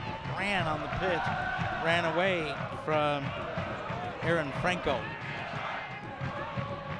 There's Cyrus Sadie at midfield with it. Sadie swings out to left. Here's Spencer Glass. He's had a good second half so far. Not his best ball there, but Goodman reaps the benefits. His touch ahead is settled down. Lundy turns. It's loose. Cyrus Sadie collects it. And City will regroup. Here's Glass with it. Glass to Sadie. Sadie turns, centers it out to the middle. That ball's touched up into the air. A good cross by Sadie. Everybody in the building excited. Detroit City FC sees that opportunity to go by the boards, but John, you're getting the feeling right now Detroit City starting to lean on Grand Rapids a little bit. And they're playing smart. That last scoring chance for City didn't happen because of Sadie's service into the box on that play. It happened 7 passes earlier when the ball came to the top of the D and Sadie got his boot on it, and younger, more inexperienced players would have had a lash at goal and probably would have put it off the Phoenix House merchandise hut in Row Z behind the goal. Instead, he passed it back to Franco, who reset things to Glass. Then Sadie made space again, and we got the scorer's chance. Smart football, smart soccer, and now a good ball in for Dargent. Dargent, the target. Dargent looking for the brace. Sadie with the misstep. Orban will put the boot to it, just get it out of harm's way. Again, Detroit City settling it down. Nice ball in from Bach. Good play by that young man right now. Good challenge and a takeaway. Goodman in the middle. And Goodman receiving end of a nice defensive play. I think it was Cam Cavanaugh that did the job for Grand Rapids. Bakey Goodman is lucky he didn't take down the man he was challenging. He went in from behind and with the studs up. The Grand Rapids FC player had gone down If he'd caught a piece, we might have seen a booking for number 13. More tweets with the hashtag #WatchCity at 76 Express. Watching the Rouge from Cleveland, Ohio. Keith Gallardo says, I'm watching from New Braunfels, Texas. Go Detroit City FC. At What If It Rains says, I'm unable to travel, but I appreciate the quality coverage from afar. I only watch City twice a year if I must. Here comes an opportunity, and Mondi was into the box, and that ball will trickle out for a corner. So again, and John, we're seeing it right now. You get the feeling Detroit City pressing with some big-time opportunities. It seems like it's just a matter of time before they cash one in. Yeah, and if we look down near the touchline, Ben Pierman, as we look at the replay here, Mondi gets it, puts it too far, couldn't control. That's all about being it to have a soft chest, be able to play that ball, come down and keep it on your boots. Comes a corner, and it's punched out by Orban. It'll be a throw-in coming for Detroit City on the other side. Ben Pierman looking down the bench. What you didn't see from Ben Pierman while we were watching that great replay from our crew tonight is that he was talking with Spencer Glass, giving him a good pat on the back for playing so far forward and asking questions. He wants him even further forward. I wouldn't be surprised to see Glass go as far as 40 yards from goal, play a full 70 yards down the pitch, because Pierman likes what Glass is doing in the attacking part of midfield. Orban put the left boot to it, sends it up over midfield. We press on towards the 57th minute. That's a soft chest from Dargent right there. Quality touch from Dargent. From Grand Rapids going the other way. That ball served up. Bowie knocking it down, but again, two defenders right on Bowie every single time he touches it. He's still been dangerous. They're not afraid to keep making those runs. They've conserved energy. They've played well behind the ball. You can't switch off if you're the center back pair for City. Mondi, the recipient of that pass, and he'll be called for the foul. He was tied up with Peter Brown. Yeah, that's quite right, though. He came over the top, and he became the man to impede progress. And that's a good decision by the official. And we will get a substitution. Roddy Green will be coming into the game. It's going to be interesting to see who he comes on for, because we're almost going to a de facto 3 attackers here. There you go, and you could see a 4-3-3. So who's coming off for City? As we look, and we'll get a number, and it's Bakey Goodman. So yeah, he's going. The 4-4-2 is done. City's back to the 4-3-3 with Roddy Green up front. But Green also has the speed to be able to track back and help in midfield. And that's Ben Pierman as a long ball is in on Miller, and he just easily handles. That's Ben Pierman seeing the speed and the pace edge that his side has right Sadie now. With a nice job. Here comes Mondi in. Mondi on the run, left footed shot. The save is made by Orban. Big time stop by the keeper. Dargent will run this one down.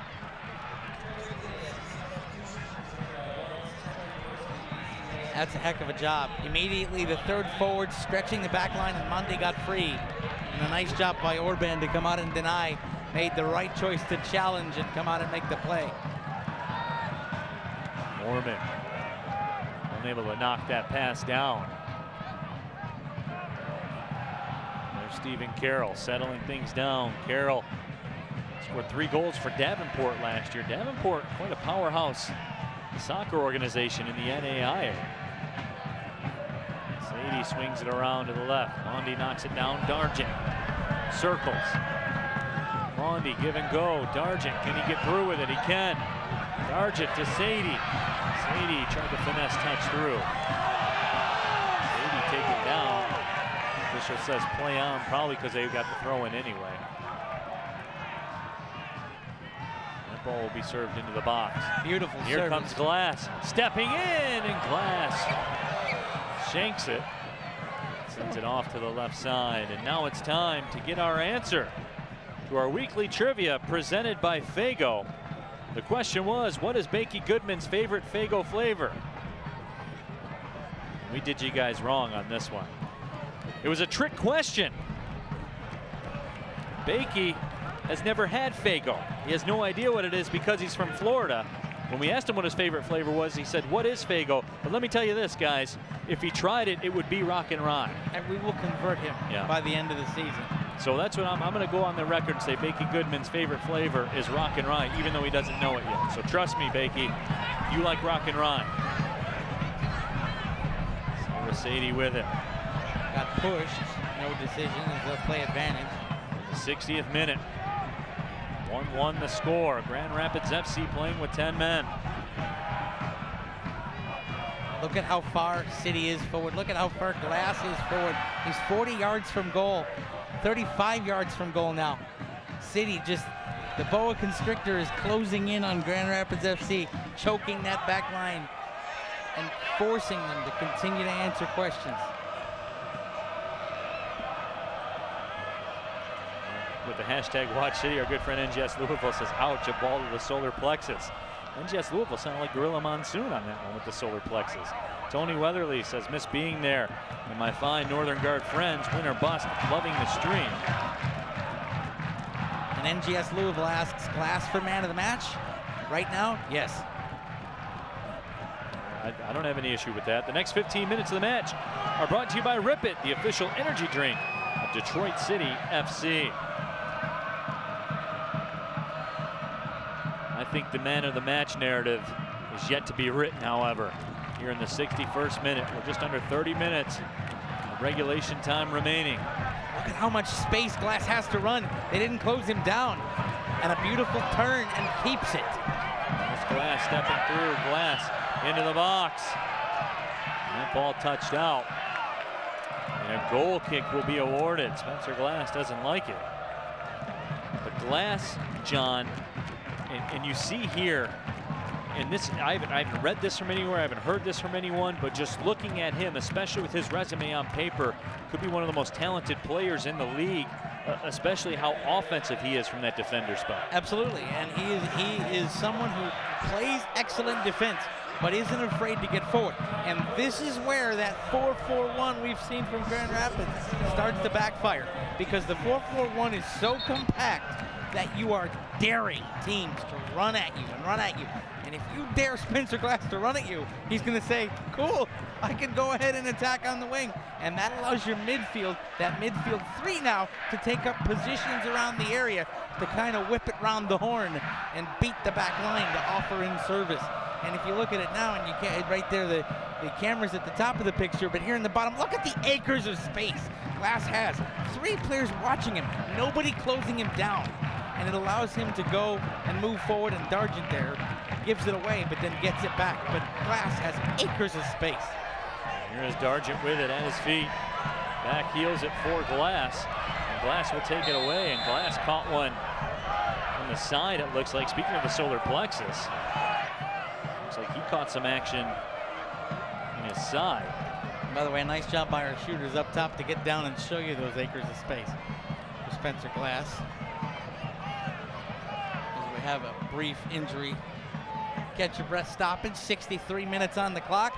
A red card in the 3rd minute for the starting keeper for Grand Rapids, Noah Fazekas. The 29th minute goal for Grand Rapids FC gave him a 1-0 lead, and then it was Dargent a minute later to even things up. And that's where we're at. 27 minutes of regulation left. Glass serves it into the box, and the ball goes just wide of the left post. A tremendous opportunity. Detroit City that close to making it a 2-1 affair. Unfair for Zach stepping up, but unable to find the back of the net. Look at this quality ball again from Spencer Glass. Not closed down, on the post, beats his man, wide open net, and he sprays it wide. And those hands to the face are universal pose in soccer for Calgon taking it away. I don't want to be anywhere but here. I just missed an open net. Zach Bach won a national championship in the U16 with the Michigan Jaguars. Almost made it 2-1. This ball comes across. It's loose. Cyrus Taney with the right foot over top of the bar. I'm going to forgive Cyrus for that, but he had 2 players waiting, and he's made so many smart touches today to just bring it down. He had 2 players making a run, and the keeper was committed to watching him. But you know what? If you're Cyrus Sadie, you deserve to take a lash every now and again, and that one didn't miss by much. See how close that was. Bad punch off the head of a defender. You had a guy on the back post. Moorman was onside. If you just feather a ball through to him, it's probably 2-1 City. Cyrus takes the lash on the volley and puts it over the bar. 65th minute, still tied at 1. Here comes some possession now for Grand Rapids FC. First time in a while, but making the run on the right side is Abdu. Abdu with the cross, and Colin Miller making the catch. Abdu snuck into the game on us. Yeah, Abdu, but he had Bowie making a run and didn't even look at him. Had his head down, put his boot through it, and Bowie was trying to make a run down the middle of the park, and the pass didn't come. Abdu in his 3rd season with Grand Rapids FC. There's Roddy Green giving chase. Roddy Green could be the guy as well. As we take a look at the upcoming matches. On Sunday, a big one down in Indiana at 2 p.m. at FC Indiana. Then right back here at Keyworth on Wednesday against a Columbus Crew college program. It'll be at 7:30. Then all the way down on June 23rd, Kalamazoo FC will be in town to take on LaRouche. So ample opportunity for you to come out and check out Detroit City FC. So good from City here. This is the same kind of second half play we saw after halftime against Glentoran. The first 20 minutes of the second half was frankly lacking for City in their first 3 league matches. They found the magic formula after halftime last week, and we've seen more of it here. 66 minutes on the clock now, 24 left. They need to keep moving the ball, can't take their foot off the gas. We've got a stoppage for a Grand Rapids FC injury. Is that Bowie that's down? I can't quite tell. I can't see the number. Can't quite tell from this angle. 1-1 is the score. As you said, a Greg Timmer goal got things started for Grand Rapids FC. The 29th minute. 2 minutes later, Louis Dargent would strike to even things up, and that is where we sit. We got some more tweets with the hashtag WatchCity. Jose Marquez says the game on the field might be tied, but in the streaming game, DCFC has a clear lead. I appreciate those kind words, Jose. NGS Louisville, good to see a bit of confidence from the boys. Rock and ride for the game winner on me. I will definitely take that action, NGS Louisville. Katie Rose, if my neighbors didn't know I'm a DCFC fan already, my singing along to the chants in my office loudly may be cluing them in. Hashtag WatchCity. Sing away, Katie. And Jose, muchas gracias, amigo. There is the Northern Guard right now trying to will their boys to a goal, trying to take a 2-1 lead. We checked the table in the opening. This is a huge weekend for Detroit City right now, sitting in 6th place in the standings with 2 points, looking to get their first win of the year. AFC Ann Arbor sitting on top of the table with 15 points. Detroit City has 3 games in hand over them. So they would figure need to at least get 7 of the next 9 available points to climb back into it. Timmer, the goal scorer for Grand Rapids, has stepped out about 5 paces on Spencer Glass. He's now meeting up with Spencer at about the 35-yard line of the football field, 45 yards from goal. He had backed off to about the 25-yard line earlier in the match. Looks like Coach Money asking Glass to be closed down a bit. Ronnie Green with it. Green turning, Green taken down from the back. That was an easy foul call. That's the no-brainer variety. Cam Cavanaugh the guilty party. Quick restart, and there's Glass with it in some space again. Mondi will send it back to Sadie. Glass goes wide. Ball touched back out. Quite frankly, Neil, if City had played with this intensity for the entire 90 minutes, they'd be leading 3 or 4-1. this has been a great performance in the second half. They're playing without fear. They're playing smarter soccer. And they've bossed midfield as well. Here's Sadie. Makes a move to the outside, turns and crosses, and that ball's deflected. Boy, that almost found the right corner of the net. This is the close but no cigar classic for City. To the 70th minute we go. And John, we'll see as the seconds tick away. The screws tighten in a must-win game here. I mean, technically not a must-win game, but it feels that way. Sadie, the service, headed up high in the sky. Dargent heads it on. Now a turn and burn clearance. And that's what we're going to see from Grand Rapids FC for the next 20 minutes. Am I correct in that assumption? Hoofball? Yes. Just clear your lines and settle back in. Turn and burn. Absolutely. Glass again curls that one. But coming off the line is Orban to make the grab. So Aaron Orban's been really good here. The backup who had to come in the 3rd minute after a red card to Noah Fazekas. And Orban, who won an NAIA national championship at Davenport, holds Davenport's record for wins and shutouts. Also spent some time with the Des Moines Menace of the PDL last year. Des Moines Menace, a very quality side in the PDL. That ball comes out to Trent Vector. See, City need to close him down there, and he's able to just hoof it down. And of course, Miller will catch, but that forces City to come back and pulls the midfield behind the midfield stripe, and it takes a while to set things back up again. Another 20 to 30 seconds to matriculate the ball back down the field.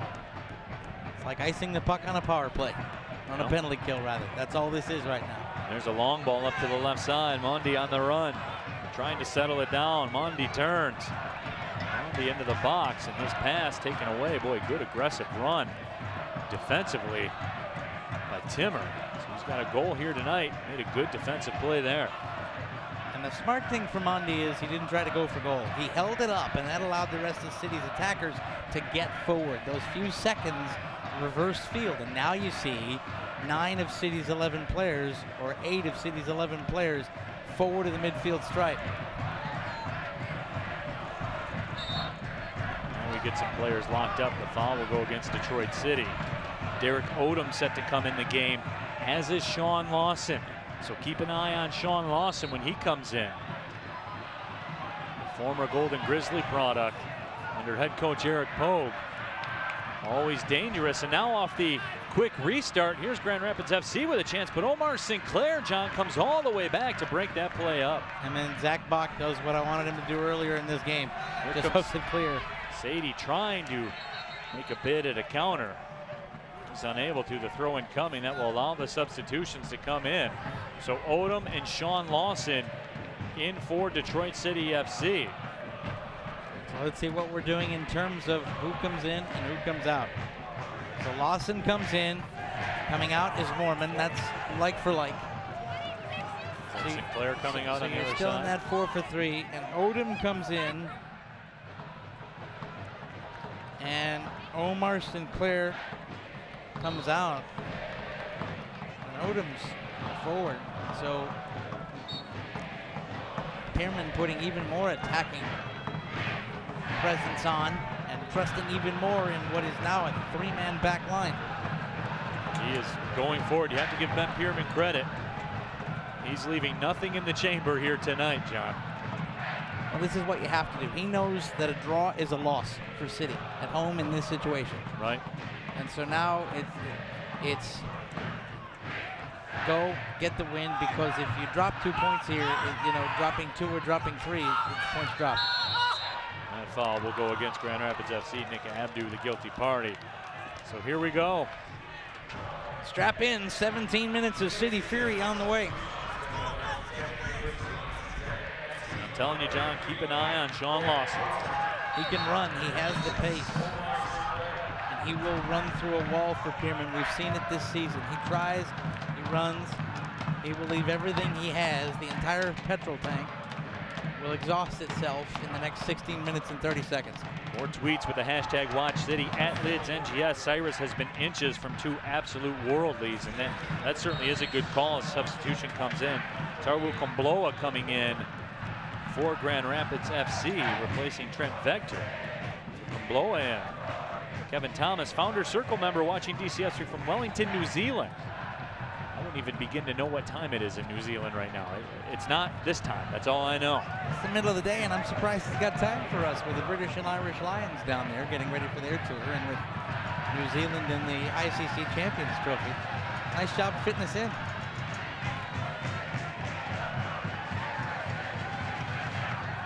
Franco settling it down. Cyrus Sadie out. Sadie to the left side, over top of everyone. Sean Lawson, the target. See, that's target soccer, and you know, you talked about it earlier, and we bring it up here. That's hopeful balls. You had one player making a run in there against two center backs. There was nobody behind in case the pass went long, and no one was making a run. Is that the time where you just want to see him reverse the field and set maybe circle up. the wagons? Yeah, set something up. Get a guy who's getting in there ready to make a run. You're going in there because you've been told to push forward, and so you are. But there's pushing forward and pushing forward. And City need to set things up and make runs and give the service a target. Because then if you miss two center backs against one attacker in Lawson, center backs win that 8 out of 10 balls, unless the ball is perfect. The next 15 minutes of action presented by Strategic Staffing Solutions, sponsor of the S3 Beer Garden at Keyworth Stadium and the DCFC International Series. A lot of fun with that DCFC International Series last week against Glentoran.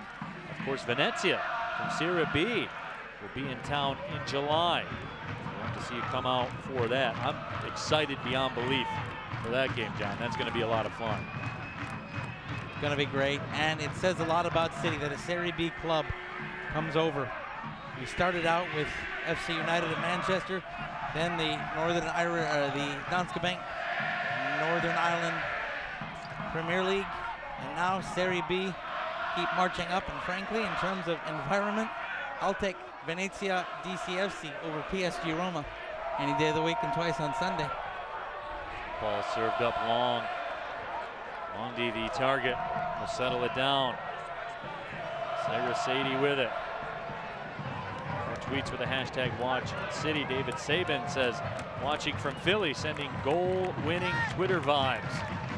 And I think the DCFC contingent, boy, Targent almost able to knock that one into the net. You remember about 20 minutes ago when I wanted Moorman to run at the keeper and ask a question? That's what happens when you run at the keeper and ask a question. Yes, it's still a goal kick. Yes, you end up going. But here is Dargent asking the question. Ball goes back in on the keeper. It's ruled a back pass. He's got to play it. And Dargent just keeps coming and coming and coming. And that's a beautiful, beautiful play by Dargent to ask the question. Now City can't switch off. They're back defending. And they hoof their lines clear like they should. Now it's time for tonight's attendance, brought to you by Rip It Energy. 5,154 rocking Keyworth Stadium here tonight. Big thank you to everybody for coming out. And there's a cross sent in by Jalen Rodriguez, who's into the game for Grand Rapids FC. So another crowd of over 5,100 here at Keyworth. Just keep rocking here in Hamtramck. Just as a matter of how much the game has grown here in Detroit, Grand Rapids FC, the defending champions. Tonight's attendance outdraws their entire home regular season combined. Well done, City faithful. There's a cross, balls in the back of the net. That came from nothing. Absolutely nothing. And there it is. All of a sudden, a run off a foot finds the back post. So after all of the brilliant service, it's a looky what I found lead. City, with 12 minutes left, has their first lead of the night. And looky who it was here. Last to Mondi on the cross, and finishing it off, Sean Lawson. And he never stopped on his run. He absolutely kept going. We've wanted City players to keep their runs going all night long. And Lawson never quit. I said he'd run till he was done. And run he did, and stayed on side. And first glass going further forward than he has all night. Got all the way down, even with the area. Played it off for Mondi. Mondi down to the touchline. drew the defender in, and put it in for Lawson, and City have the lead. City up 2-1. Sean Lawson, multiple-time All-Horizon League player at Oakland under head coach Eric Pogue, who also played for the Jamaican U17 national team. His father Samuel played for the Jamaican national team as well. And he comes out and scores a big-time goal to put Detroit City up 2-1.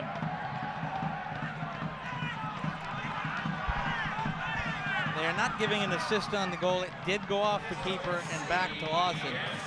But that goal happened because Lawson never stopped running. And when the keeper couldn't bring it in, when Orban made his first real miscue of the night, Lawson there to clean up the trash, and the garbage man gets it done. 2-1 Detroit City, a huge, huge goal. Greg Timmer with it. Now Grand Rapids FC under some pressure.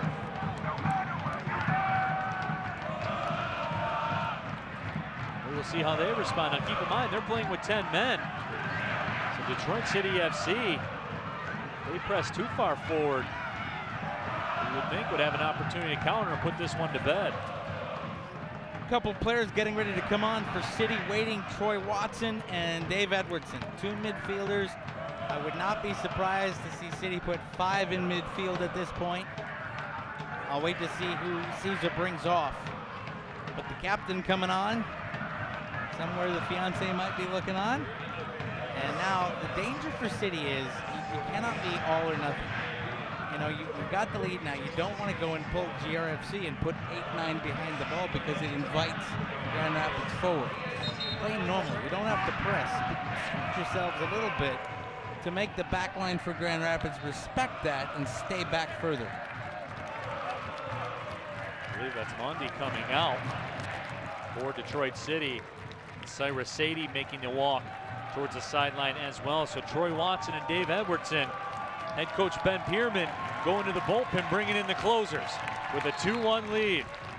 Well, a tip of the cap for Cyrus Sadie tonight, because with 81 minutes and 14 seconds on the clock, that's the first time that Cyrus Sadie has exited the pitch in an NPSL match. And here comes making a run up the left side, Derek Odom. Odom puts the brakes on, now hesitates, turns right for the shot, at the back of the net. A beauty from Derek Odom. And Detroit City FC may have put this game on ice. Odom, oh my! Came down, didn't press too far forward, didn't go to the corner, stepped back, took his time, sized it up, got a great plant foot, struck, and it was true. They don't make them any better than that. As we take another look at it, this was a great individual effort from Odom. Odom, acres of space there, works it in, allowed the screener to come over, which I think helped him. The defender over pursuit. There it is, 23 is the screen, coming over into the picture. That is Abdu, and Abdu became the screener, and the shot was low and in the corner. Not much the keeper could do. Well done, Mr. Odom. Here in the 83rd minute, Derek Odom may have put this one to bed. Grand Rapids FC down a man as the smoke pours out of the northern guard section. And what was some tense times as little as 5 minutes ago, now sees Detroit City leading by 2. And then Jalen Rodriguez goes through the back of the Detroit City defender. Rodriguez is upset about it. I don't know what he's upset about. Well, he was playing his day. There was malice behind that. Well, they didn't even call a foul. It's a goal kick. They just let it run on a play. So Jalen, you're a lucky lad. Be quiet. Northern Guard happy right now. Sean Lawson and Derek Odom come in and turn this match around. That's a beautiful ball to reverse field. Here's City Green. bombing forward. Green making some moves, still has the possession. Green turns, Green crosses. Bounces away. The ball goes over the sideline. There'll be a throw-in coming up for Grand Rapids FC. 84th minute we go. And we're at minute and 13 seconds away from the barrage of smoke that signals the final 5 minutes of time here. As the Northern Guard gets it ready, there she comes. David Saban tweets in with the hashtag WatchCity. Do I get an assist for the Twitter vibes? Yes, I will give that to you. Carly tweeting in, says I'm watching from Gladwin, Michigan. Yeah, I don't know if it's in the scorebook, but believe me, I'll give you the credit for it there, David. And look at Lawson running again. That ball was a lost cause. It was always running out of play on this plastic surface down there at Keyworth Stadium, and he kept running anyway. And there right now is Mr. Odom. But for me, we talked about Spencer Glass, and he's a candidate for man of the match, and he started the play that gave City the lead, but another vote in my book for as good as that last goal was by Odom is Lawson, because he didn't stop his run and was there to pick up the trash. It's nice when you have multiple candidates for man of the match. Gio Petrella coming into the game for Grand Rapids FC. Jean-Claude Lawson, John, he's one of those guys. He's smaller in stature, and for whatever reason, probably doesn't get the credit he deserves. As I talked about, very decorated college career. Was a big-time player, you know, that has international team experience with Jamaica in the U17. His father, of course, played for the Jamaican national team. He has the bloodlines. For whatever reason, never gets the credit that he deserves, but all he does is come out and score big-time goals. And you know what? When you have that kind of experience, as the smoke starts at Keyworth, it comes naturally to you, and that's what we saw. A natural presence for the ball, a natural knowledge of what to do, and it pays dividends, and it will pay dividends as the season goes forward. The smoke pours out again, as you said. 5 minutes to go. Grand Rapids FC, some frustration coming on the face. Elmo Zukic into the game for Grand Rapids FC. He's telling the guys, come on, come down this way. Jamie McClellan will come in at the next opportunity. So McClellan coming in. And Ben Pearman is still coaching with a 2-goal lead and 3 minutes and 58 seconds to go. That away, Caesar.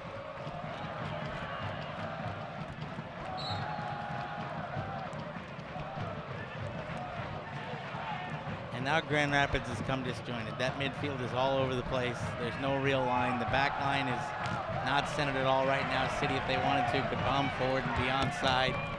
Instead, it's just into the corner, and time ticks off the clock. Edwardson, I don't know if that push was that, but he gave it his best effort. Smart there. Look at Glass just holding the ball. They don't need to score anymore. They have the 2-goal lead. Having the ball on your boot eats up time. And that is the Hoosier making another smart play. Again, Grand Rapids FC with 10 men. They've been that way since the 3rd minute. They took a 1-0 lead. Detroit City FC has stormed back. They lead it 3-1. And the thing I like to see right now as I look across at the midfield for City, as Dargent comes off for Detroit City and Jeff Adkins comes on. And a clapping off the supporters. Well done, son. And Adkins gets a run out here with 3 minutes to go. Even with a 2-goal lead, the City midfield, the formation is pure. Technically, they're still technically sound. Still playing up the way Caesar wants them to. You want to see that start to finish, completion, and completion doesn't come till the referee's final whistle. And we're still seeing City play the way they should. They're not just running out the clock; they're running out the clock smart.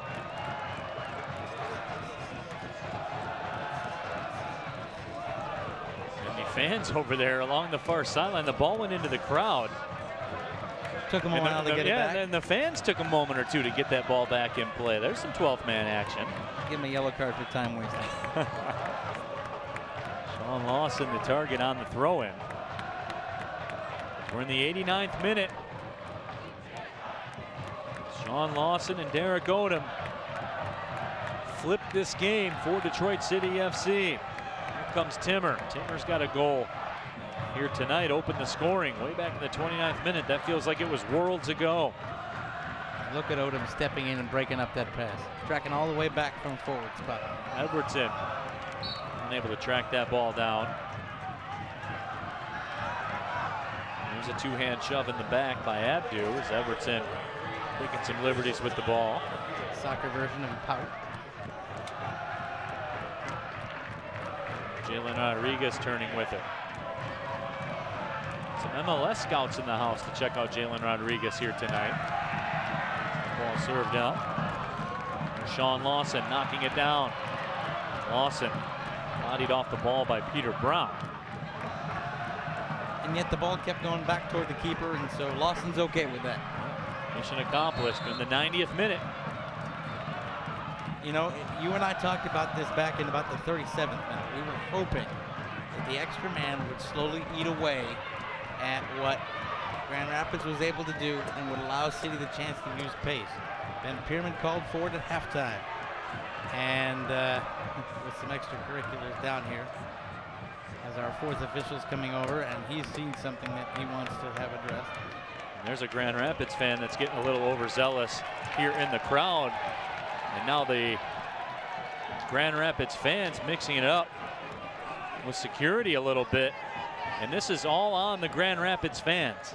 I saw this whole thing shake out, and the Grand Rapids fans initiated all this that's going on. That's a fact, not an opinion. You know, they need to turn around and go back to their seat. But you know what? Two things. First of all, good job by the fourth official to get the players away from it. And second of all, I'll say this once.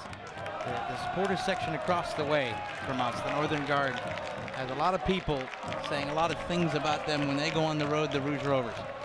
But it wasn't the Northern Guard that was in here mixing it up. No, this was all on the Grand Rapids FC fans. Again, that's a fact. I don't want that twisted. No. I saw the whole thing. And they came in, and if anybody says it was anything but, they're wrong. The away supporters, that's somebody mixing it up, and well done to the safe security staff over there and to the fourth official. They remedied the problem. Away from it. Yep, they remedied the problem of the fan that came out of his seat and got aggressive at people. He has been escorted out, so a good job by security. Alex right down there as well. And yeah, as you said, John, and look, the Northern Guard, a lot of people want to say things about them. You don't see them doing that. No, but you don't. But you know what you do see? I was watching on Twitter today. You know they've got it up near $100 a goal right now for LBGT causes or LGBT causes because it's Pride Month here. So far, $300 will be collected and pledged by Northern Guard faithful to various charities around the Detroit area. They do a lot of things for charitable causes and to get local community children into these games. And because they happen to light some smoke bombs, there's an opinion out there. But it wasn't them mixing it up tonight. No, it was uncalled for. It was unruly. And again, those are all facts. Saw the whole thing. So not interjecting. I'm not projecting anything. It's all factual. But the moral of the story is 3-1. Detroit City FC has the lead. We're in stoppage time. The third minute of stoppage time. We're going to have a booking for Grand Rapids, a frustration booking. And I'm going to say one more thing about the Northern Guard, because I've had a chance to interact with some of these people on Twitter that love this club so much, whether it's Mama Cass or the Capos. They've been singing from minute 1 to minute 90, and they do it every match. They put their money where their mouth is when it comes to season tickets. And hats off to you, the 12th man alive and well tonight. Update from our good friend Fletcher Nostradamus. Ann Arbor with a 5-0 win over the Michigan Stars tonight. So they sit atop the table now with 18 points. Granted, they played 7 matches, but still. They are on the run. Into stoppage time, want to say hi to the DCFC DC chapter. They're meeting at the Ivy and Coney in the district tonight. My good friend Derek Walbank, for Bloomberg News and is a Michigan State Spartan, is among them. Thanks for tuning in. So we are in stoppage time here. Grand Rapids FC down a man. More importantly than that, down 2 goals. Derek Odom with the challenge. Zelmo Zukic made the run. Grand Rapids FC with it on the left side. Troy Watson standing guard, and Watson with a nice job defensively, and then a turn and burn clearance by Aaron Franco. Franco's played 90-plus strong minutes here tonight. We've got a lot of stoppages here. We'll have a lot of stoppage time, but the outcome very long ago, or 12 minutes ago, taken from doubt. And City get the 3 points that they're going to need to take to Indiana. The job is half done this weekend. Move from 2 points on the season to 5 points on the season. If they can move to 8 points on the season, they will be in position for that second spot to make a challenge for it. And there's the final whistle. The whistle sounds. Detroit City FC with a 3-1 win over Grand Rapids FC. That man, Sean Lawson, broke a 1-1 tie in the 79th minute. And that would prove to be the difference. A huge win for Le Rouge here tonight. And John, we talked about it in the open. Somehow, some way, get 3 points. Mission accomplished. Just win, baby. That was what we started with tonight. And that's what we finished with here at Keyworth. And I am confident in saying this. This second half was the best 45 minutes of football we've seen from Detroit City this season, period. Yes, they were playing up a man. Yes, they were able to eke out and tire out Grand Rapids and finally get pace and space. But in terms of quality, technical football, what we saw in these 45 minutes, if they can keep that up 11v11 away at Indiana, good things will happen. And I'll tell you what, it is an encouraging sign that what we called for at the beginning of this match, a carryover from what we saw, the positivity from Glen Torrens, we saw in the second half tonight. Ben Pierman within, probably gave him a little Sir Alex Ferguson hairdryer treatment in the dressing room at halftime, and came out and they responded to Caesar, and they deserve to be hailed because this 45 minutes of football was electric. Great technical football, great play by Spencer Glass, great play by Sean Lawson, the substitute, Roddy Green in there as well, and Mr. Odom as well, that added the third.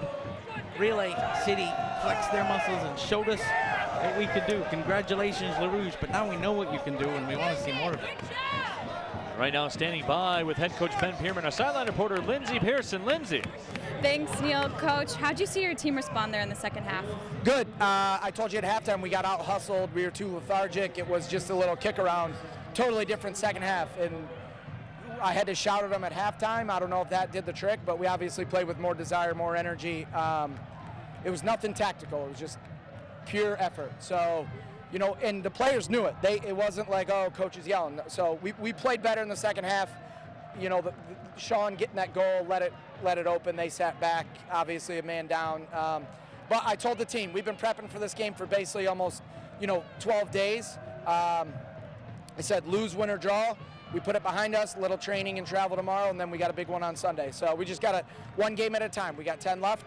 Next one's on Sunday against a tough team on the road, a tough field, tough environment. We'll go from there. And 3 different goal scorers for you tonight, all new guys on the team this year. Can you talk about the impact that they've had so far this season?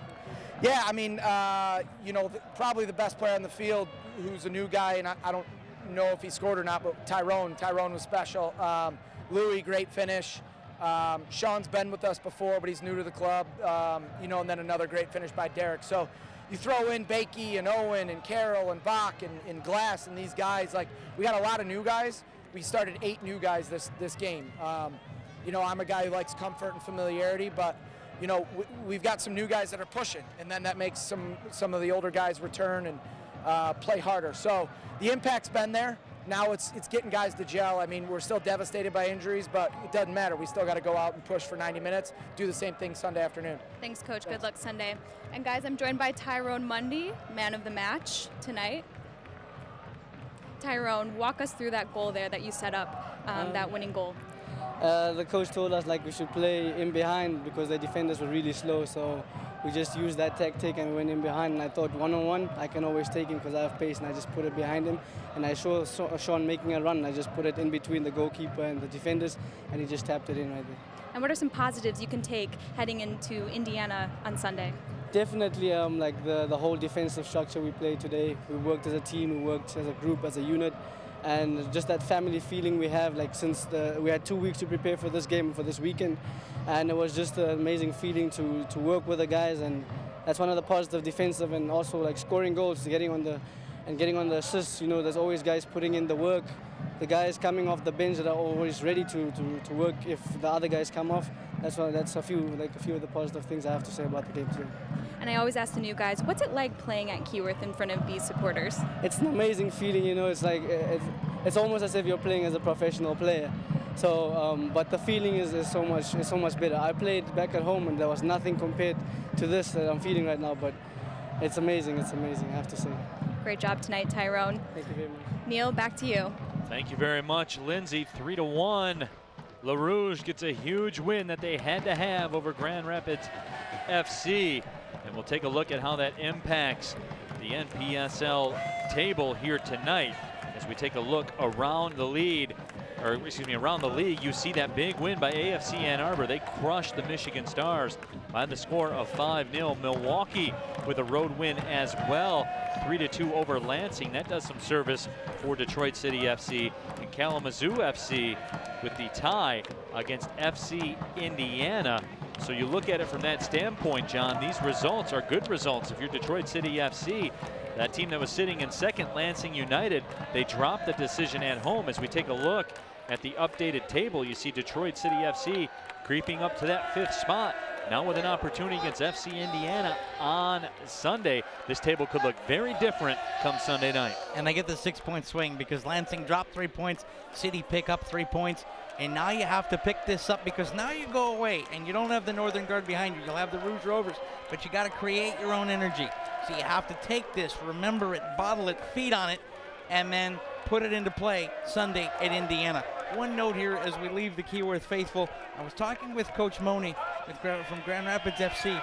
He mentioned that Grand Rapids thought about perhaps switching leagues and they had explored the opportunity, but they stayed in the NPSL because they wanted to play in environments like we had tonight, at places like we had tonight at Keyworth. And he got the environment he wanted, he just didn't get the results. There's the upcoming matches for Detroit City. We talked about it, Indiana on Sunday, a friendly against Columbus Crew back here on Wednesday, and then Kalamazoo FC will come into town. Kalamazoo FC right now sitting at the bottom of the table in the NPSL. So a chance for Detroit City FC, at least on paper, to make some hay and make their move in the NPSL standings. But that started here tonight. A lot of nervous tension in the building when it was 1-1, especially when Grand Rapids took the 1-0 lead down a man. And then it was 1-1 for much of the match. But then playing with the 10 men took its toll. Grand Rapids FC, again, just coming up short, playing with the man down for that long just took its toll when it was all said and done. You know what? We talked about having to run and having to fill those gaps and having to have a presence, and the City finally did what Ben Pierman asked of them. They came out after halftime. They showed speed. They showed pace. They showed quick passes. They moved the ball. They reversed field, and they got the goals they needed. They looked great. They need to continue it and continue to build going into FC Indiana. But tonight, for 90 minutes, job done, well done. Many men of the match for me. The whole City 11 after halftime. Nice job, boys. Absolutely. And special thanks to our friends at the Foaling Warehouse, a pregame spot to be where you make your march over to Keyworth Stadium. So the fans that came over from the Foaling Warehouse tonight will leave very happy. 3-1 the score as Detroit City FC gets the big win. Now let's take a look at our final match report, brought to you by #WatchCity. The shots heavy in favor of Detroit City, the corners heavy in favorite, and in the end, the scoreboard heavy in favorite to the Le Rouge side. The biggest thing about that stat sheet, Neil, is that at halftime it was five shots, 1 on target. After halftime, 8 shots, 4 on target. Much better, much more quality chances, and some of the misses weren't that far off. The bus was parked for 90 minutes, and City found a window, then a second, then a third. 1 goal for each of the points they take home tonight. Sean Lawson coming in and doing the deed to give a 2-1 lead. And here's our Motor City match recap. And there it was, the man of the match, setting up Sean Claude Lawson with the go-ahead goal to give Le Rouge the 2-1 lead, a lead that they would never relinquish, and ride to a 3-1 win and 3 huge points in the table. Beautiful play there by Odom as well. He uses the screener and he puts it in the bottom corner. A class strike from a class player and a class second half for City.